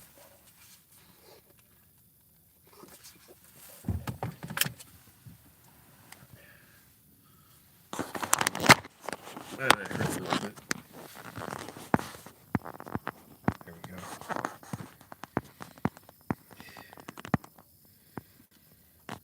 go. Excuse me. Let's see the filters I have here. Black and white. Bubbles. How do you like that? Alright, that's kind of annoying. 8mm? Oh, it's like an 8mm film, kind of. More like sepia tone. Documentary? What the hell is that? I don't know what that is. Silver screen. Okay, that's like an old silent film. That's kind of funny. Boo. Alright, that's annoying. Sketch? Wow. Live animation. But you can't really see me. Okay, I'll take that off. Wait. Get the light on. Yeah, that's annoying. There we go. Click like everybody. That helps the videos out. I got more writing to do today. I'm as frustrated as I can get with, things aren't going as fast as I want. I'm not getting as much progress done, whatever. Sometimes I get so mad at myself with my writing, thinking, why'd I come up with this new idea? Now it's so much work for me. Just got to keep going, keep doing it, because it's nothing to be mad about, too. It's good. It's progress. I'm desperately trying to clear my nose of all allergens.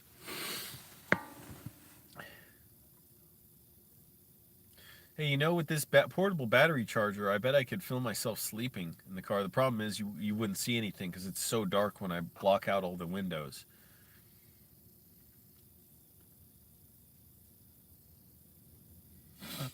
Excuse me.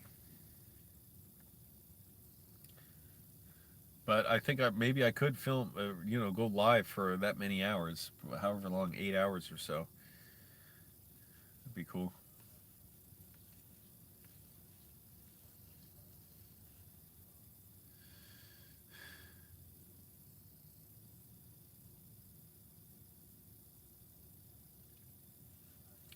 It's weird thinking about, not thinking about it really, just knowing whatever happens in Los Angeles, I just got to keep working, keep going forward, keep figuring things out, because I can't pause too much. I can't, waste time and worry. So that's a good challenge for me, and I know it'll probably make me more resilient. Got another. This one's filled with water because they ran out of iced tea earlier. Cup from McDonald's. Oh, excuse me. Damn allergies.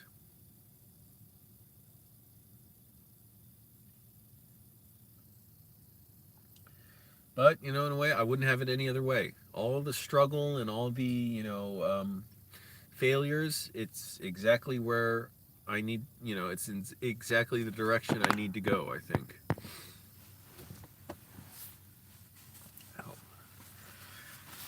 I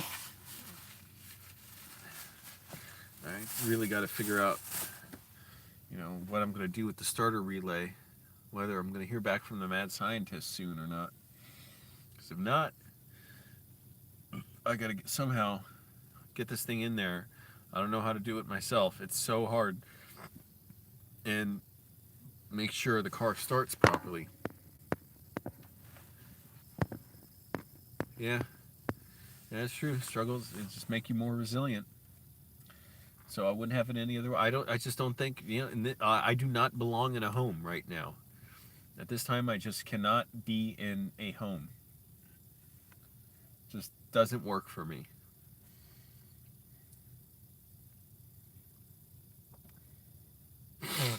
Oh, excuse me. What the hell else can I use to pry apart that starter relay? The little, like, prongs that, snap in and you have to push them apart like that to pull it out. But the problem is it's so small. It's like you can't just do it with one hand. You can't even fit one hand to get both in there. And then if you do that, you can't really get your other hand over to pull out the starter relay. Click like if you haven't already, everybody. That helps out. It helps the video, gets people watching the suggested videos. I still got some cornflakes.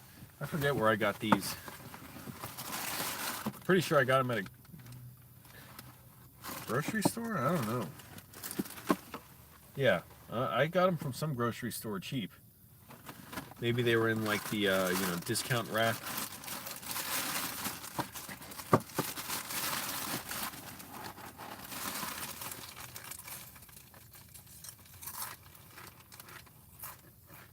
I'm really trying to think of food as fuel and not as, recreation, because trying to limit my calories, keep it healthy. Limiting calories is also a good way to, maintain your longevity.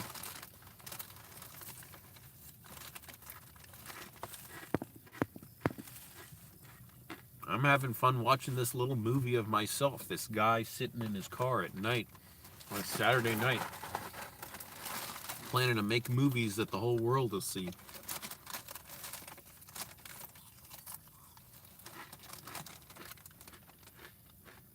With bad allergies and a car that won't start right.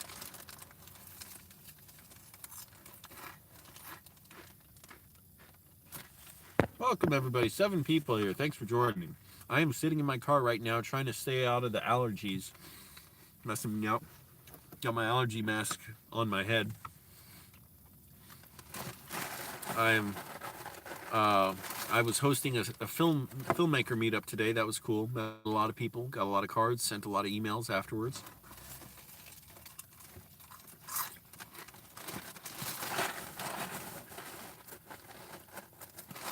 The skyline today was really cool. The clouds in the evening. It seems like it's only like that in the summer. I don't see it like that in the winter, even when the sun goes down then.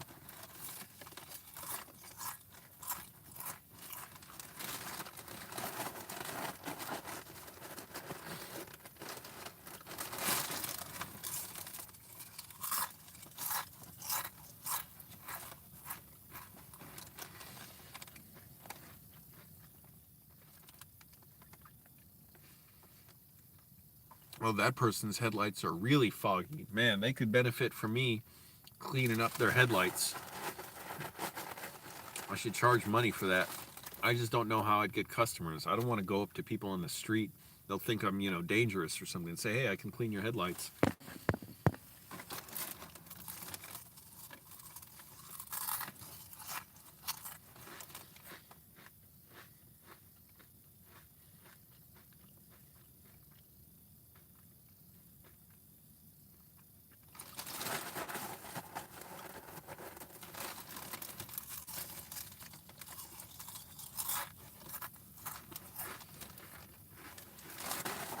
Welcome. Thanks for joining, everybody.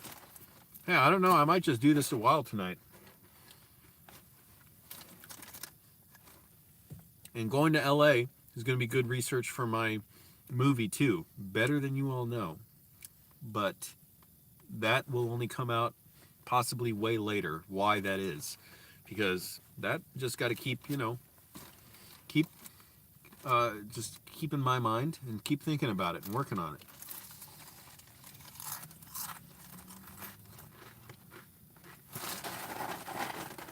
I hope to have some really funny and interesting videos out of LA.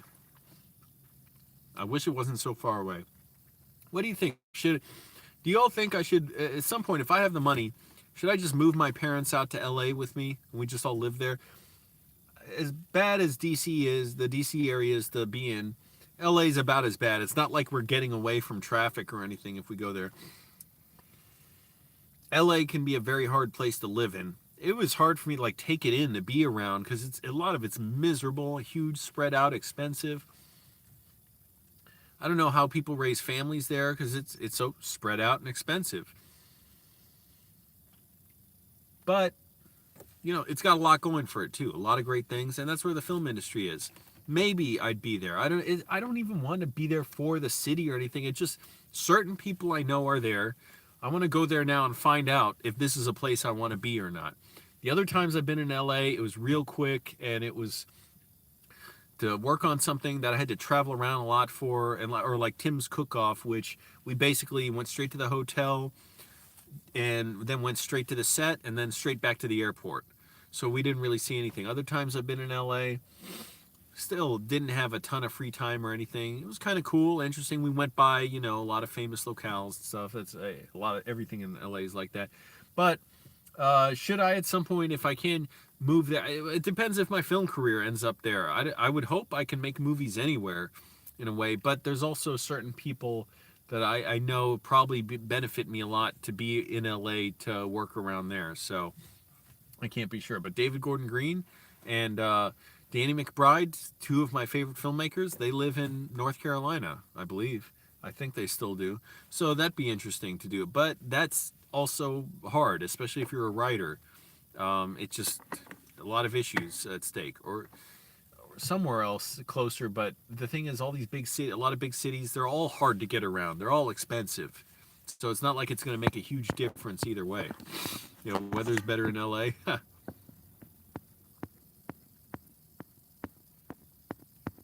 Well, I'd have to see if my parents would, be open to that or not.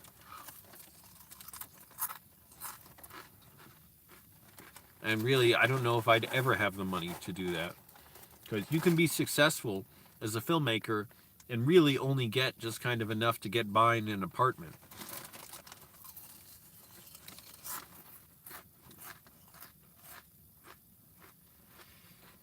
A lot of filmmakers are just struggling to pay their bills. It's not like every director, every writer, something has got their own home. So that's in addition to being able to get your parents a home. So I don't know. I really hope Los Angeles changes for the better. They got a lot of good things, a lot of progressive ideas, but they're so restrained by conservative attitudes, mindsets, hypocrisy, racism, classism, so many problems. It's enough cornflakes. Thanks.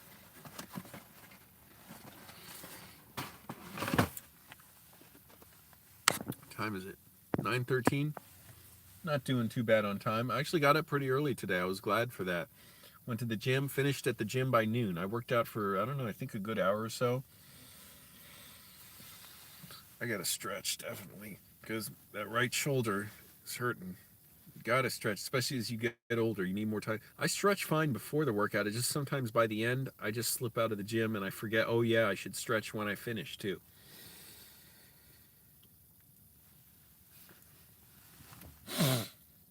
Excuse me. And I'm a lot more motivated to go to the gym earlier than later. I hate going later because I know the day's half over by the time I get out.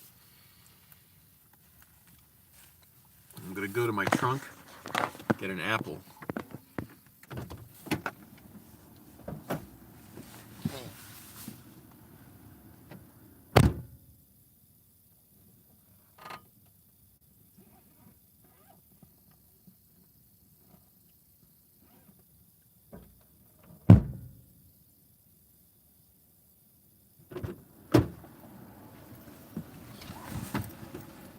And you know, I was thinking, thank you, somebody clicked like.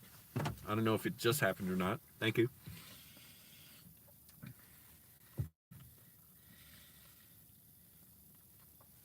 I was just thinking how even, you know, the choice between struggling against something that's even more difficult or trying to do something easier, it's almost better to struggle, not pointlessly, but if you're faced with that challenge, rather than avoid it, to keep going through it even more strongly, because that just makes it so much better getting through it. And that's what I'm dealing with now is, you know, I'm not even thinking about sulking much or anything or feeling bad. Thank you. Another like. Hey, you're getting me all excited. Even now, thinking about how, oh, that person just popped the curb and it hit their bumper. I mean, they didn't destroy their car or anything, but they didn't notice that. The divider on the drive-through. It makes it, it's even better knowing I'm getting through something and it's not even an option to sulk or to feel bad. This is so much more exciting than when I started being homeless because I know better what I'm working towards.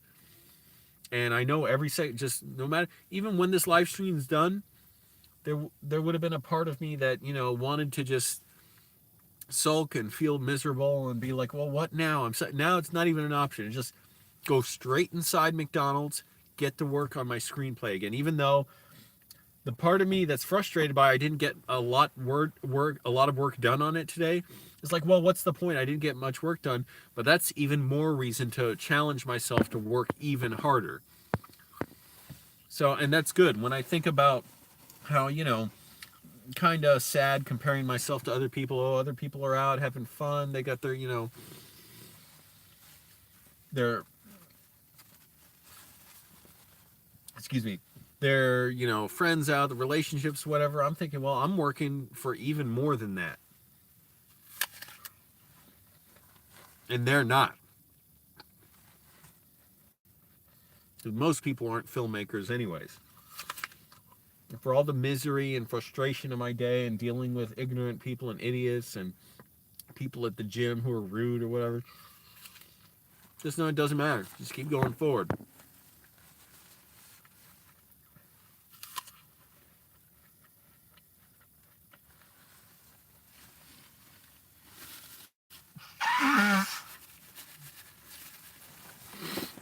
By the way,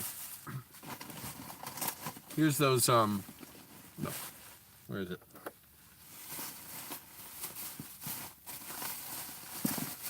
Gotta get them out. Those overnight oatmeal, you don't really need to soak them overnight.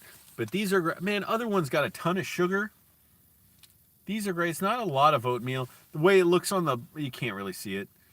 Looks all filled up on it. That's a lie. This fills up to right here. The oats only go to here. You put in water, it's like up to here. But it's got chia seeds in it, no sugar. So I'm so glad that I have these oatmeal. It's only like 4 for $5 at Harris Teeter. So that is excellent. So I got like 10 of them. Yep.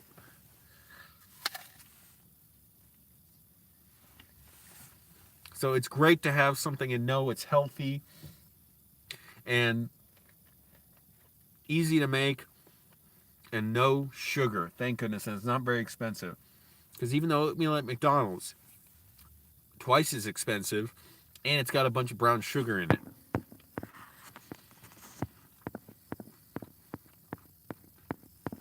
Yep, I eat McDonald's, but I always have like iced tea or hot tea. Lately iced tea because it's cheaper. And chicken wraps with no cheese or sauce, just chicken and lettuce. Or maybe sometimes I'll splurge a little bit, have a breakfast item like a biscuit with egg on it, or McChicken. I had one recently. Those aren't good for you. The fried chicken and chicken nuggets. I had a sausage biscuit the other night. That wasn't even that appetizing or fulfilling.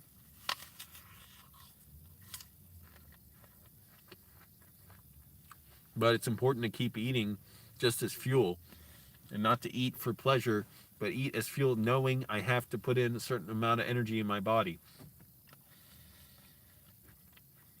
My workout the other day, I felt like it was lagging a little bit because I hadn't eaten much. So I got to keep eating. But it's good to have the mindset of thinking as food as fuel. It helps keep calories down, helps keep you focused on what's healthy. So that's good. And I'm losing weight lately. I'm really glad about that. Losing weight pretty rapidly.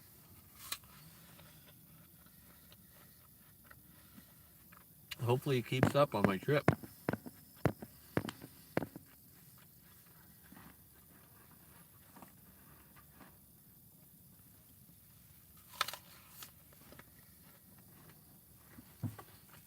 And so I'm not even thinking about what food to eat just to enjoy it or anything. I'm just thinking, what do I need to eat?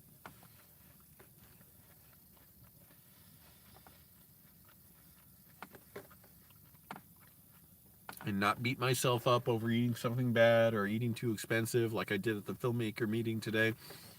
Just keep going forward.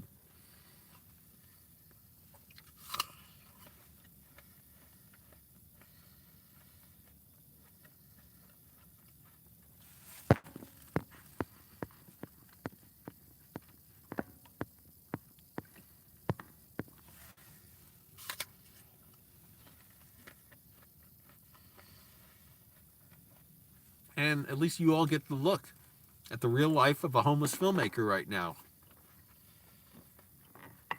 So that's kind of cool too. This is happening. 8 people here. Click the like button. Hey everybody. I'm Angelo. I've been homeless in Northern Virginia for 5 months. I've been working on my screenplay. I'm going to Los Angeles in 2 weeks now. Or I'm heading there in a little over a week, but it'll take me 2 weeks to arrive there because it's going to be like a 5-day drive. And just hope I make money there and hope I make enough money to get back.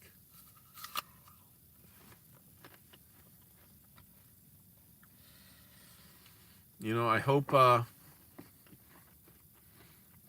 goes well. And, you know, I don't want to miss out on making videos with my mom.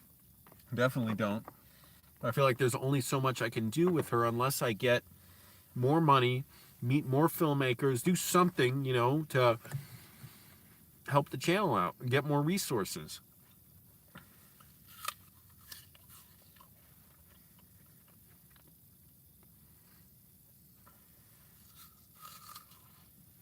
I've never driven this far before either. Furthest I've driven was to South Carolina, 500 miles to go meet Angry Grandpa. And even when I was a kid, my dad would drive us to Cincinnati, 500 miles, to see his family.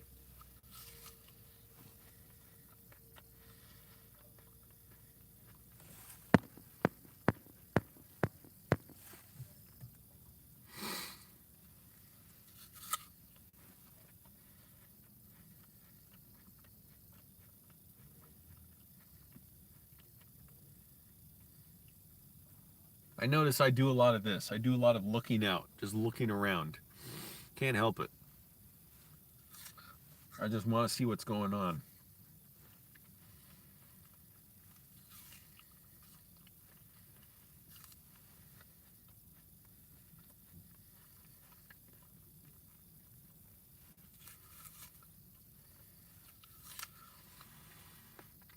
And I got more ideas for these filmmaker groups that if I host them again, I want to make the discussion even sharper, more in-depth, ask penetrating questions. I knew I had to do this beforehand. I just didn't have time, and I was like, screw it. I'll mostly not wing it exactly, but go according to what little I know I should do. And based on a lot of time, and being in these groups before and keeping it structured. But I'll want to have a script, basically, to know, what should I ask? What should we talk about? Should I, tell one story, get people talking about stuff? It's good to include everybody. You don't want people necessarily breaking off into different groups, feeling uncomfortable. Can they listen into other groups or whatever? You want everybody feeling like they can participate, like they can promote what they do. They can hand out cards. They don't have to worry about anyone rejecting them here. Everybody's here to, to talk about what they know and to listen to others. And that's really important, because out day to day, none of us really do that. I mean, I don't do that. If I don't tell people I make YouTube videos generally. Most people don't need to know. They're not interested. It wouldn't make for good conversation. Excuse me. Hopefully I find a couch to sleep on in LA. That'd be nice. It'd be real nice. 10 people here. Click the like button, everybody. Ooh, that's a record for this live stream. I'm lucky I got my portable battery pack in. Phone is slowly losing its charge, though. It's down to 42%. With the portable battery pack, it's losing it more slowly than it would without it, but still, that's not good. And I'm in my car because my allergies are miserable.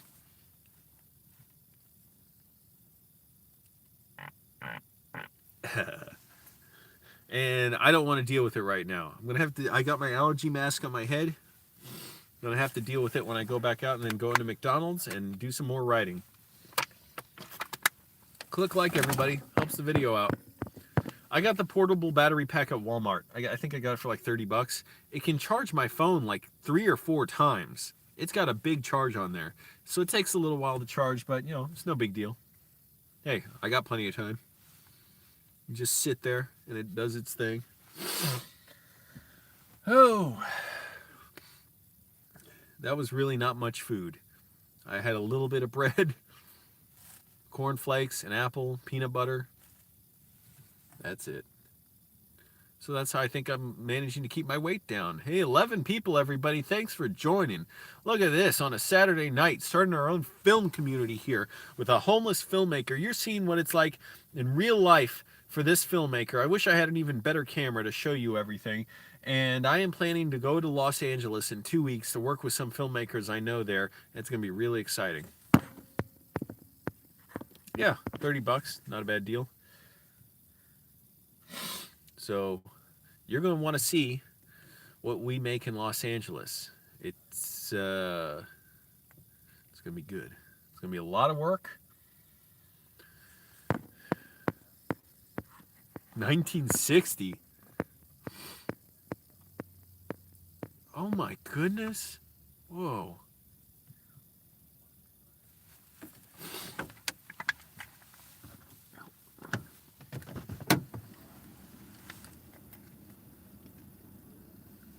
Talking about McDonald's serving horse meat in 1960.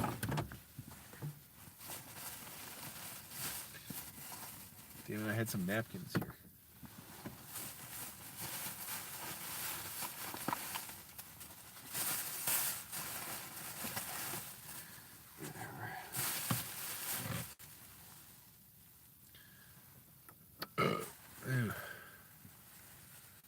What the hell else was I going to do? I had something. Oh, yeah, tomorrow. Well, I don't know. I don't know what's going to happen tomorrow. I'm hoping to film something. If I can't film that, it'll just be a regular video.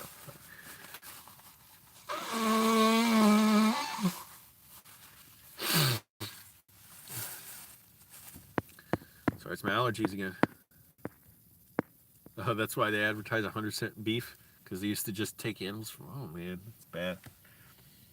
I mean, I'm very much, sympathetic to, the ideas of vegetarianism and veganism for the cruelty aspect, the health aspect, and also the pollution, the climate change aspect. I still eat meat, but, I think it would be good if we could get off that, and if people could eat healthily, and we could preserve life on the planet. It's from that time. Wow. Click like, everybody. That helps with the videos. I see, Cajun. Okay, that's why you'll never eat there again. Yeah, I'd understand that. Holy crap.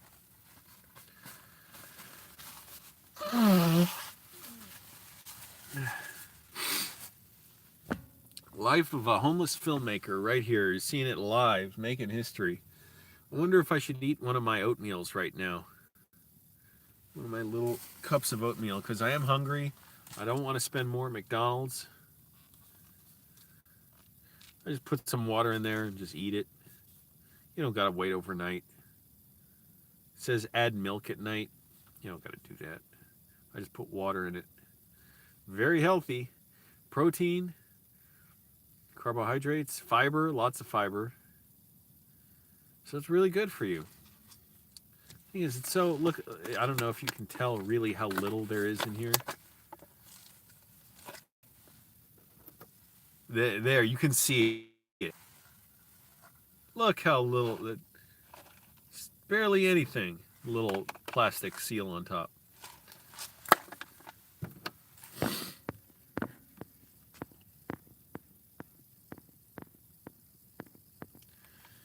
Yeah, we could just eat grass. And the thing is, even if I eat this, I'm still going to be hungry. So, should I eat another apple? That'll be my 4th apple today. I don't want to eat more peanut butter. I fill on peanut butter, or I get tired of it quickly. Can't handle too much. But I am almost lightheaded from not eating much, because I did exercise hard. And then I've been walking around for like an hour with this live stream and talking to everybody here. While you watch me make history, this is like the little quiet, the planning, the big event, the big move that's going to be so exciting when I go to Los Angeles. This little ether period where I'm just kind of floating around, and then I'm off. So, hopefully that helps. And I'll wet down a napkin. And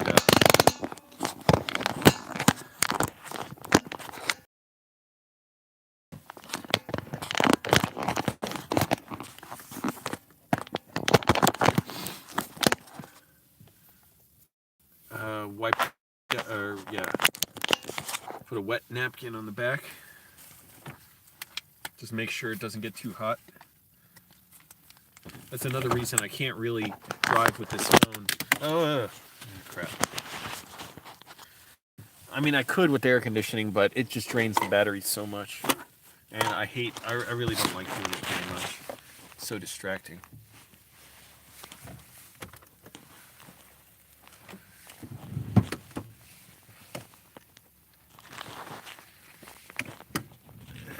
Sorry, I had to find this thing to clip the phone back into the vent.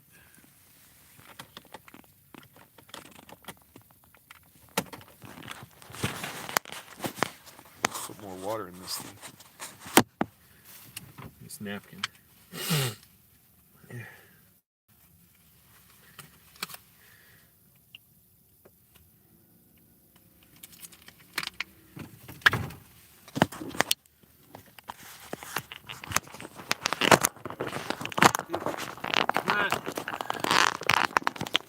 Turn that around. There we go.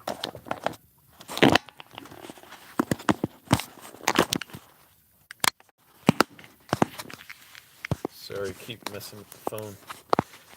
Gotta keep it cool and keep it oriented correctly.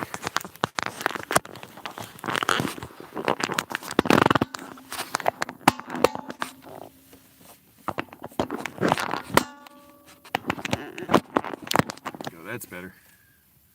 Cool. 10 people again. Click like, everybody. Helps me out. Keep the water. That helps, yeah, expand the oatmeal in my stomach. 37% left on the battery, so I may have no choice soon but to go. But I still got time. This phone's charging well. And the other thing is, I think the battery drains faster when. Thank you. Somebody just clicked like. Excellent.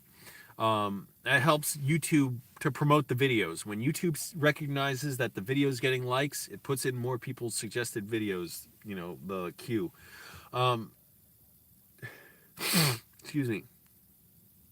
What was I just talking about? Now I forget. Something about drinking the water and the oatmeal.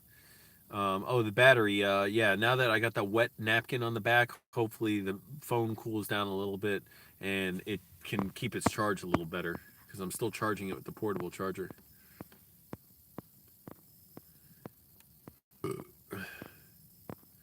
Yeah, your dad told you about the oatmeal. Yeah, hungry people got to keep in mind every advantage they can when it comes to eating. So you know what? That's the other thing I realized. I can't worry too much about money with food because if I do, then I'm going to be so hungry. I'm going to spend, $10 or something at McDonald's. So I'm going to go ahead and put some water in this oatmeal now.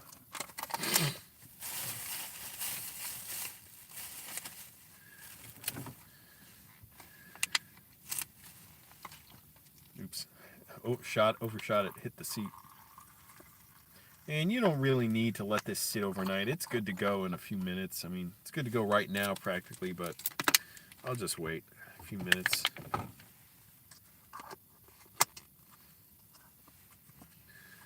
There's no sense in denying it. I need to eat. I am exercising so much. It's great, but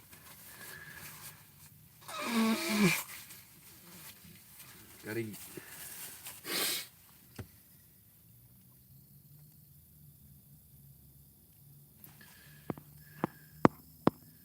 I don't want to deal with a camping stove. Oh, what a nightmare. Driving out to a place I can cook, having the food, cleaning, all that stuff. I don't want to deal with all that. I don't mind eating cold or room temperature food. That's no big deal to me.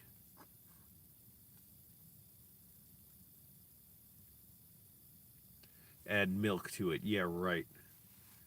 It says add milk or some dairy substitute. Nope. Just water. Gym water. That was what's in that bottle.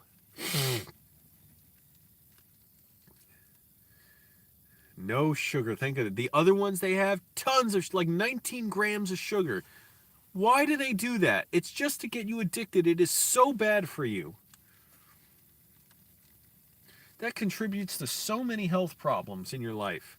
Heart, brain, vascular, diabetes, everything. And food makers really should be keeping the sugar low.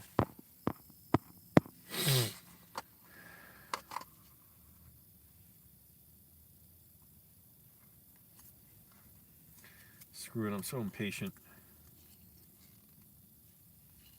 I'm not even going to wait. What do I need to wait for? I take a multivitamin. I know that's not the same as eating, a lot of nutritious food, but basically just trying to keep enough to not pass out. Eat enough to not pass out and to, maintain a healthy body weight.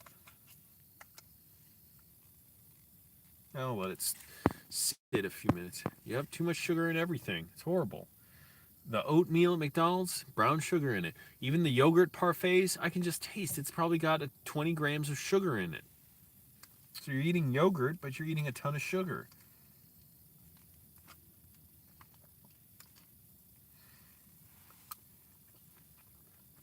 This is still dry like cardboard. I don't even care. I'm hungry.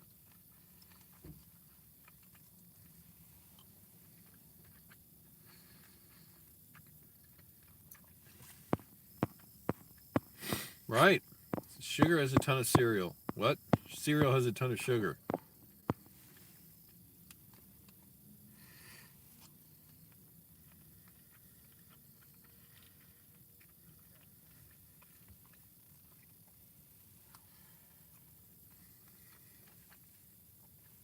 That's nice to eat something. The apple, barely any calories.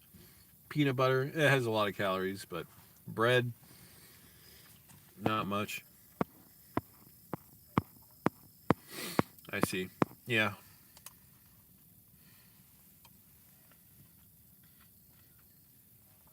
Yeah, I always take the multivitamin after I eat food.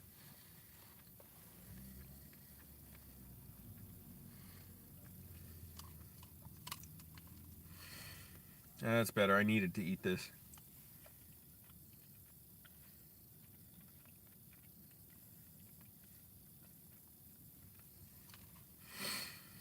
And I can't imagine what awaits me on the other side of Los Angeles, on the other side of that trip.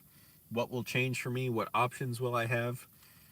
Can't believe I used to be a bouncer. Now it's starting to look further and further in my past that I did that for 5.5 years.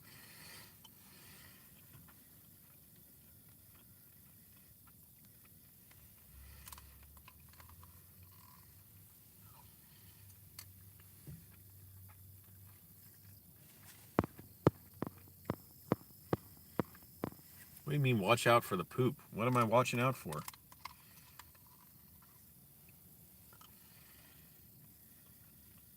Oh, in Los Angeles? Huh. Yeah. Oh, shit. Yep.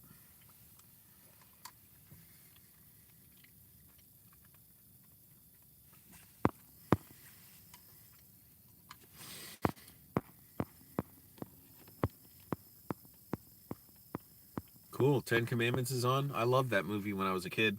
I actually wrote to Charlton Heston and got his autograph when I was a kid for a school auction.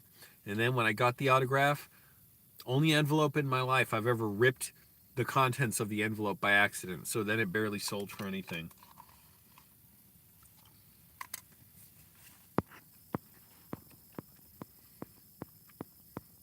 Right, yeah. Streets with a lot of homeless people in it. It's shameful how Los Angeles people there, damn it, I keep scooping out oatmeal water onto me, will not just properly house the homeless. They keep wanting to police the problem, to harass the homeless, jail them, ticket them. They don't want to just drop their superiority complex and help them.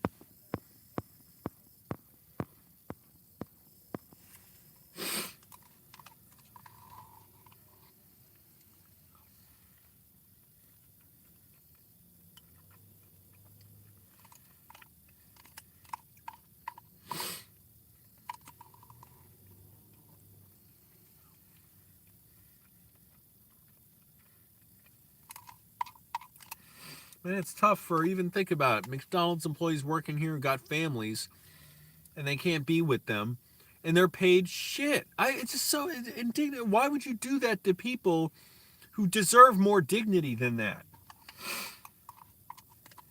McDonald's doesn't pay people enough. Get that minimum wage higher. In Virginia, by the way, do you all know in Virginia the minimum wage is $7.25 an hour? It hasn't gone up like other states.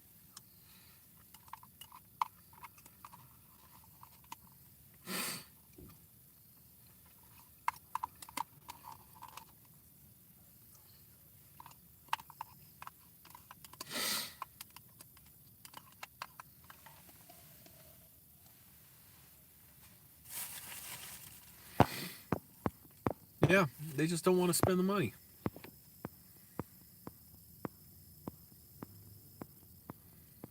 So what? It will cost money. Do you have any idea what it costs to clear out homeless camps and police them, ticket them, put them through the court process, put them in jail, treat them when they're sick in the emergency room? Costs way more than it would if you just house them, give them proper medical treatment, good, safe public transportation, and it makes all our lives better. Yep, money, greed, and arrogance.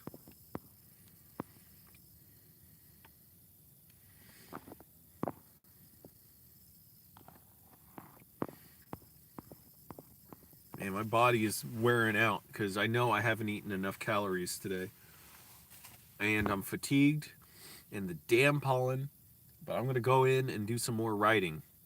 This is what a screenwriter does. They write. Remember, I am writing. You don't know what I'm writing for exactly. You don't know how it's going to go. Yeah, and we're spending all this money to help Saudi Arabia bomb Yemen. And but who's the constituency who wants that? Who's like, yes, we got to go to war with Yemen. The only people who want it are people who are making tons of money off it. So it's heinous. It's horrible. It's just people are dying. They'll never get their lives back. Children dying, permanently injured, blinded, amputated. Horrible. For nothing. You know, we can take it for granted that we just get our lives, our comfortable lives here. Excuse me, get to live and enjoy them. Yep, it's horrible. Yeah, exactly. Not just the senseless war and money, but all the pollution it's causing and how the military is the biggest polluter in the world. And it's mostly the Saudi Arabian military who's fighting them, but they're using U.S. weapon systems, U.S. guidance, U.S. targets, U.S. training. It's really horrible. And meanwhile, we'd rather spend that money there and have that feeling of superiority over someone else than just help people here.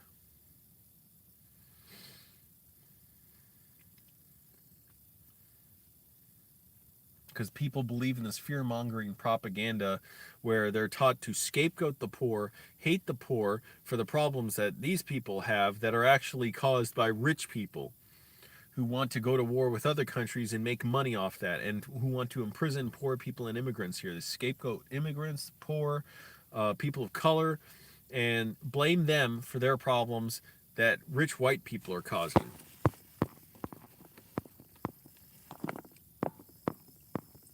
Phone's dying here. I got a few minutes. This charge is not really working that well, so got a few more minutes, and then I'll just head back into McDonald's, do some more writing, and then I'm getting kind of fatigued. I'm going to sleep. But I kind of do have to eat something. I just wonder exactly what.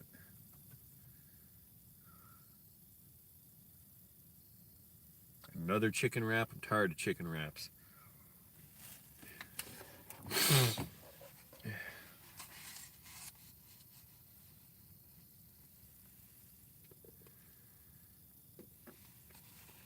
You want to see what it's like being homeless? Here it is, and poor. Hey, Chris, thanks for joining. I'm pretty sure I am. Yeah, I think I'll film on the way there. I mean, depends how it goes, and I need to, make sure I'm safe and everything. But yeah, I plan on doing it every day. So whether it's at the end of the day, a short video, or what, just something every day.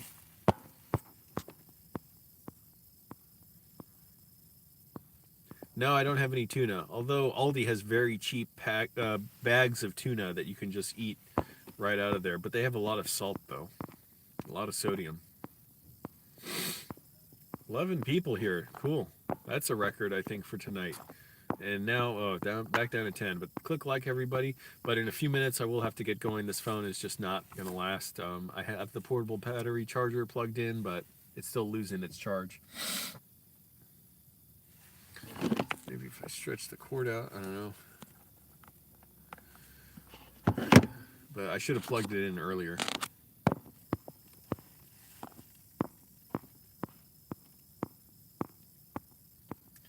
But it's nice just being out. I like being outside.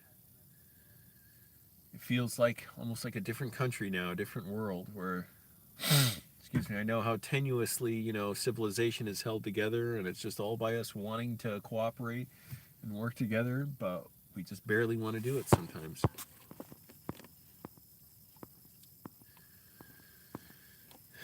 But yes, I do plan on filming every day on my drive to Los Angeles. Whether it's something small or just something at the end of the day, because I will be pretty busy. I'm going to have to be on the road at least like 8 hours a day. And so that's a lot. And so in between there, I'm going to want to stop, relax. I cannot just drive 8 hours straight. And driving is so fatiguing for me. and I want to make sure I'm at somewhere where I can sleep at the end of the day in my car and then shower the next morning. Or, I don't have to shower right away, but I have to shower every day. So maybe drive somewhere and eventually, be able to shower at a gym or a truck stop.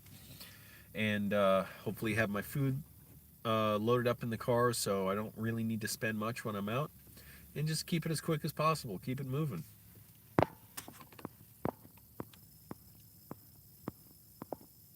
No, I haven't even looked at where I'm going to stop along the way. Actually, I should do that soon. Because I just hate figuring that out and like figuring out the next day based on the last day's progress. So yeah, I'm going to have to figure that out. Not going to be that hard, I don't imagine. Just, it's probably not going to be exactly 500 miles, where I can just find somewhere each day. I'm probably going to have to stagger it out a little bit. So even if I can sleep somewhere at the end of those 500 miles, I'm going to have to then, I might not be able to shower right there. I might have to, drive a little more the next day, maybe 100 miles or so. I don't know. And it's fine. I'll just get through it and do that. But I'm going to keep, cleanly and, shower every day and all that stuff. Man, battery, now it's not even, the charge is not even, the portable charger is barely even helping. And I know the phone might just shut down soon on its own. So, actually, I'm going to stop here because I know the phone might just shut down. I want to give a proper outro. So, thanks for watching, everybody. We've been going for 2.5 hours here. I'm going to do some more writing now. And stay tuned. It's just this, like, eerie, space, this vacuum that's opened up between here and going to LA. I'm staying busy. I'm not getting, too...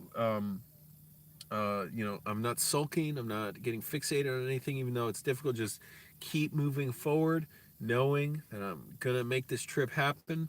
And it's not even that I'm just focused on the trip itself. It's just right now. That's what I'm thinking about. Just right now, just keep doing it. And that time eventually will arrive and be right now when I'm going to LA. So, all right. Thanks for watching, everybody. Appreciate it. Thanks for joining me. Maybe you got a little screenwriting lesson out of it. And, now 13 people here. Wow. Anyway, so, hey, stay tuned. Got a lot more coming every day. I'm going to keep trying to do something. Even though I could sulk right now and be like, oh, I'm upset. I spent 2.5 hours live streaming when I could have been writing.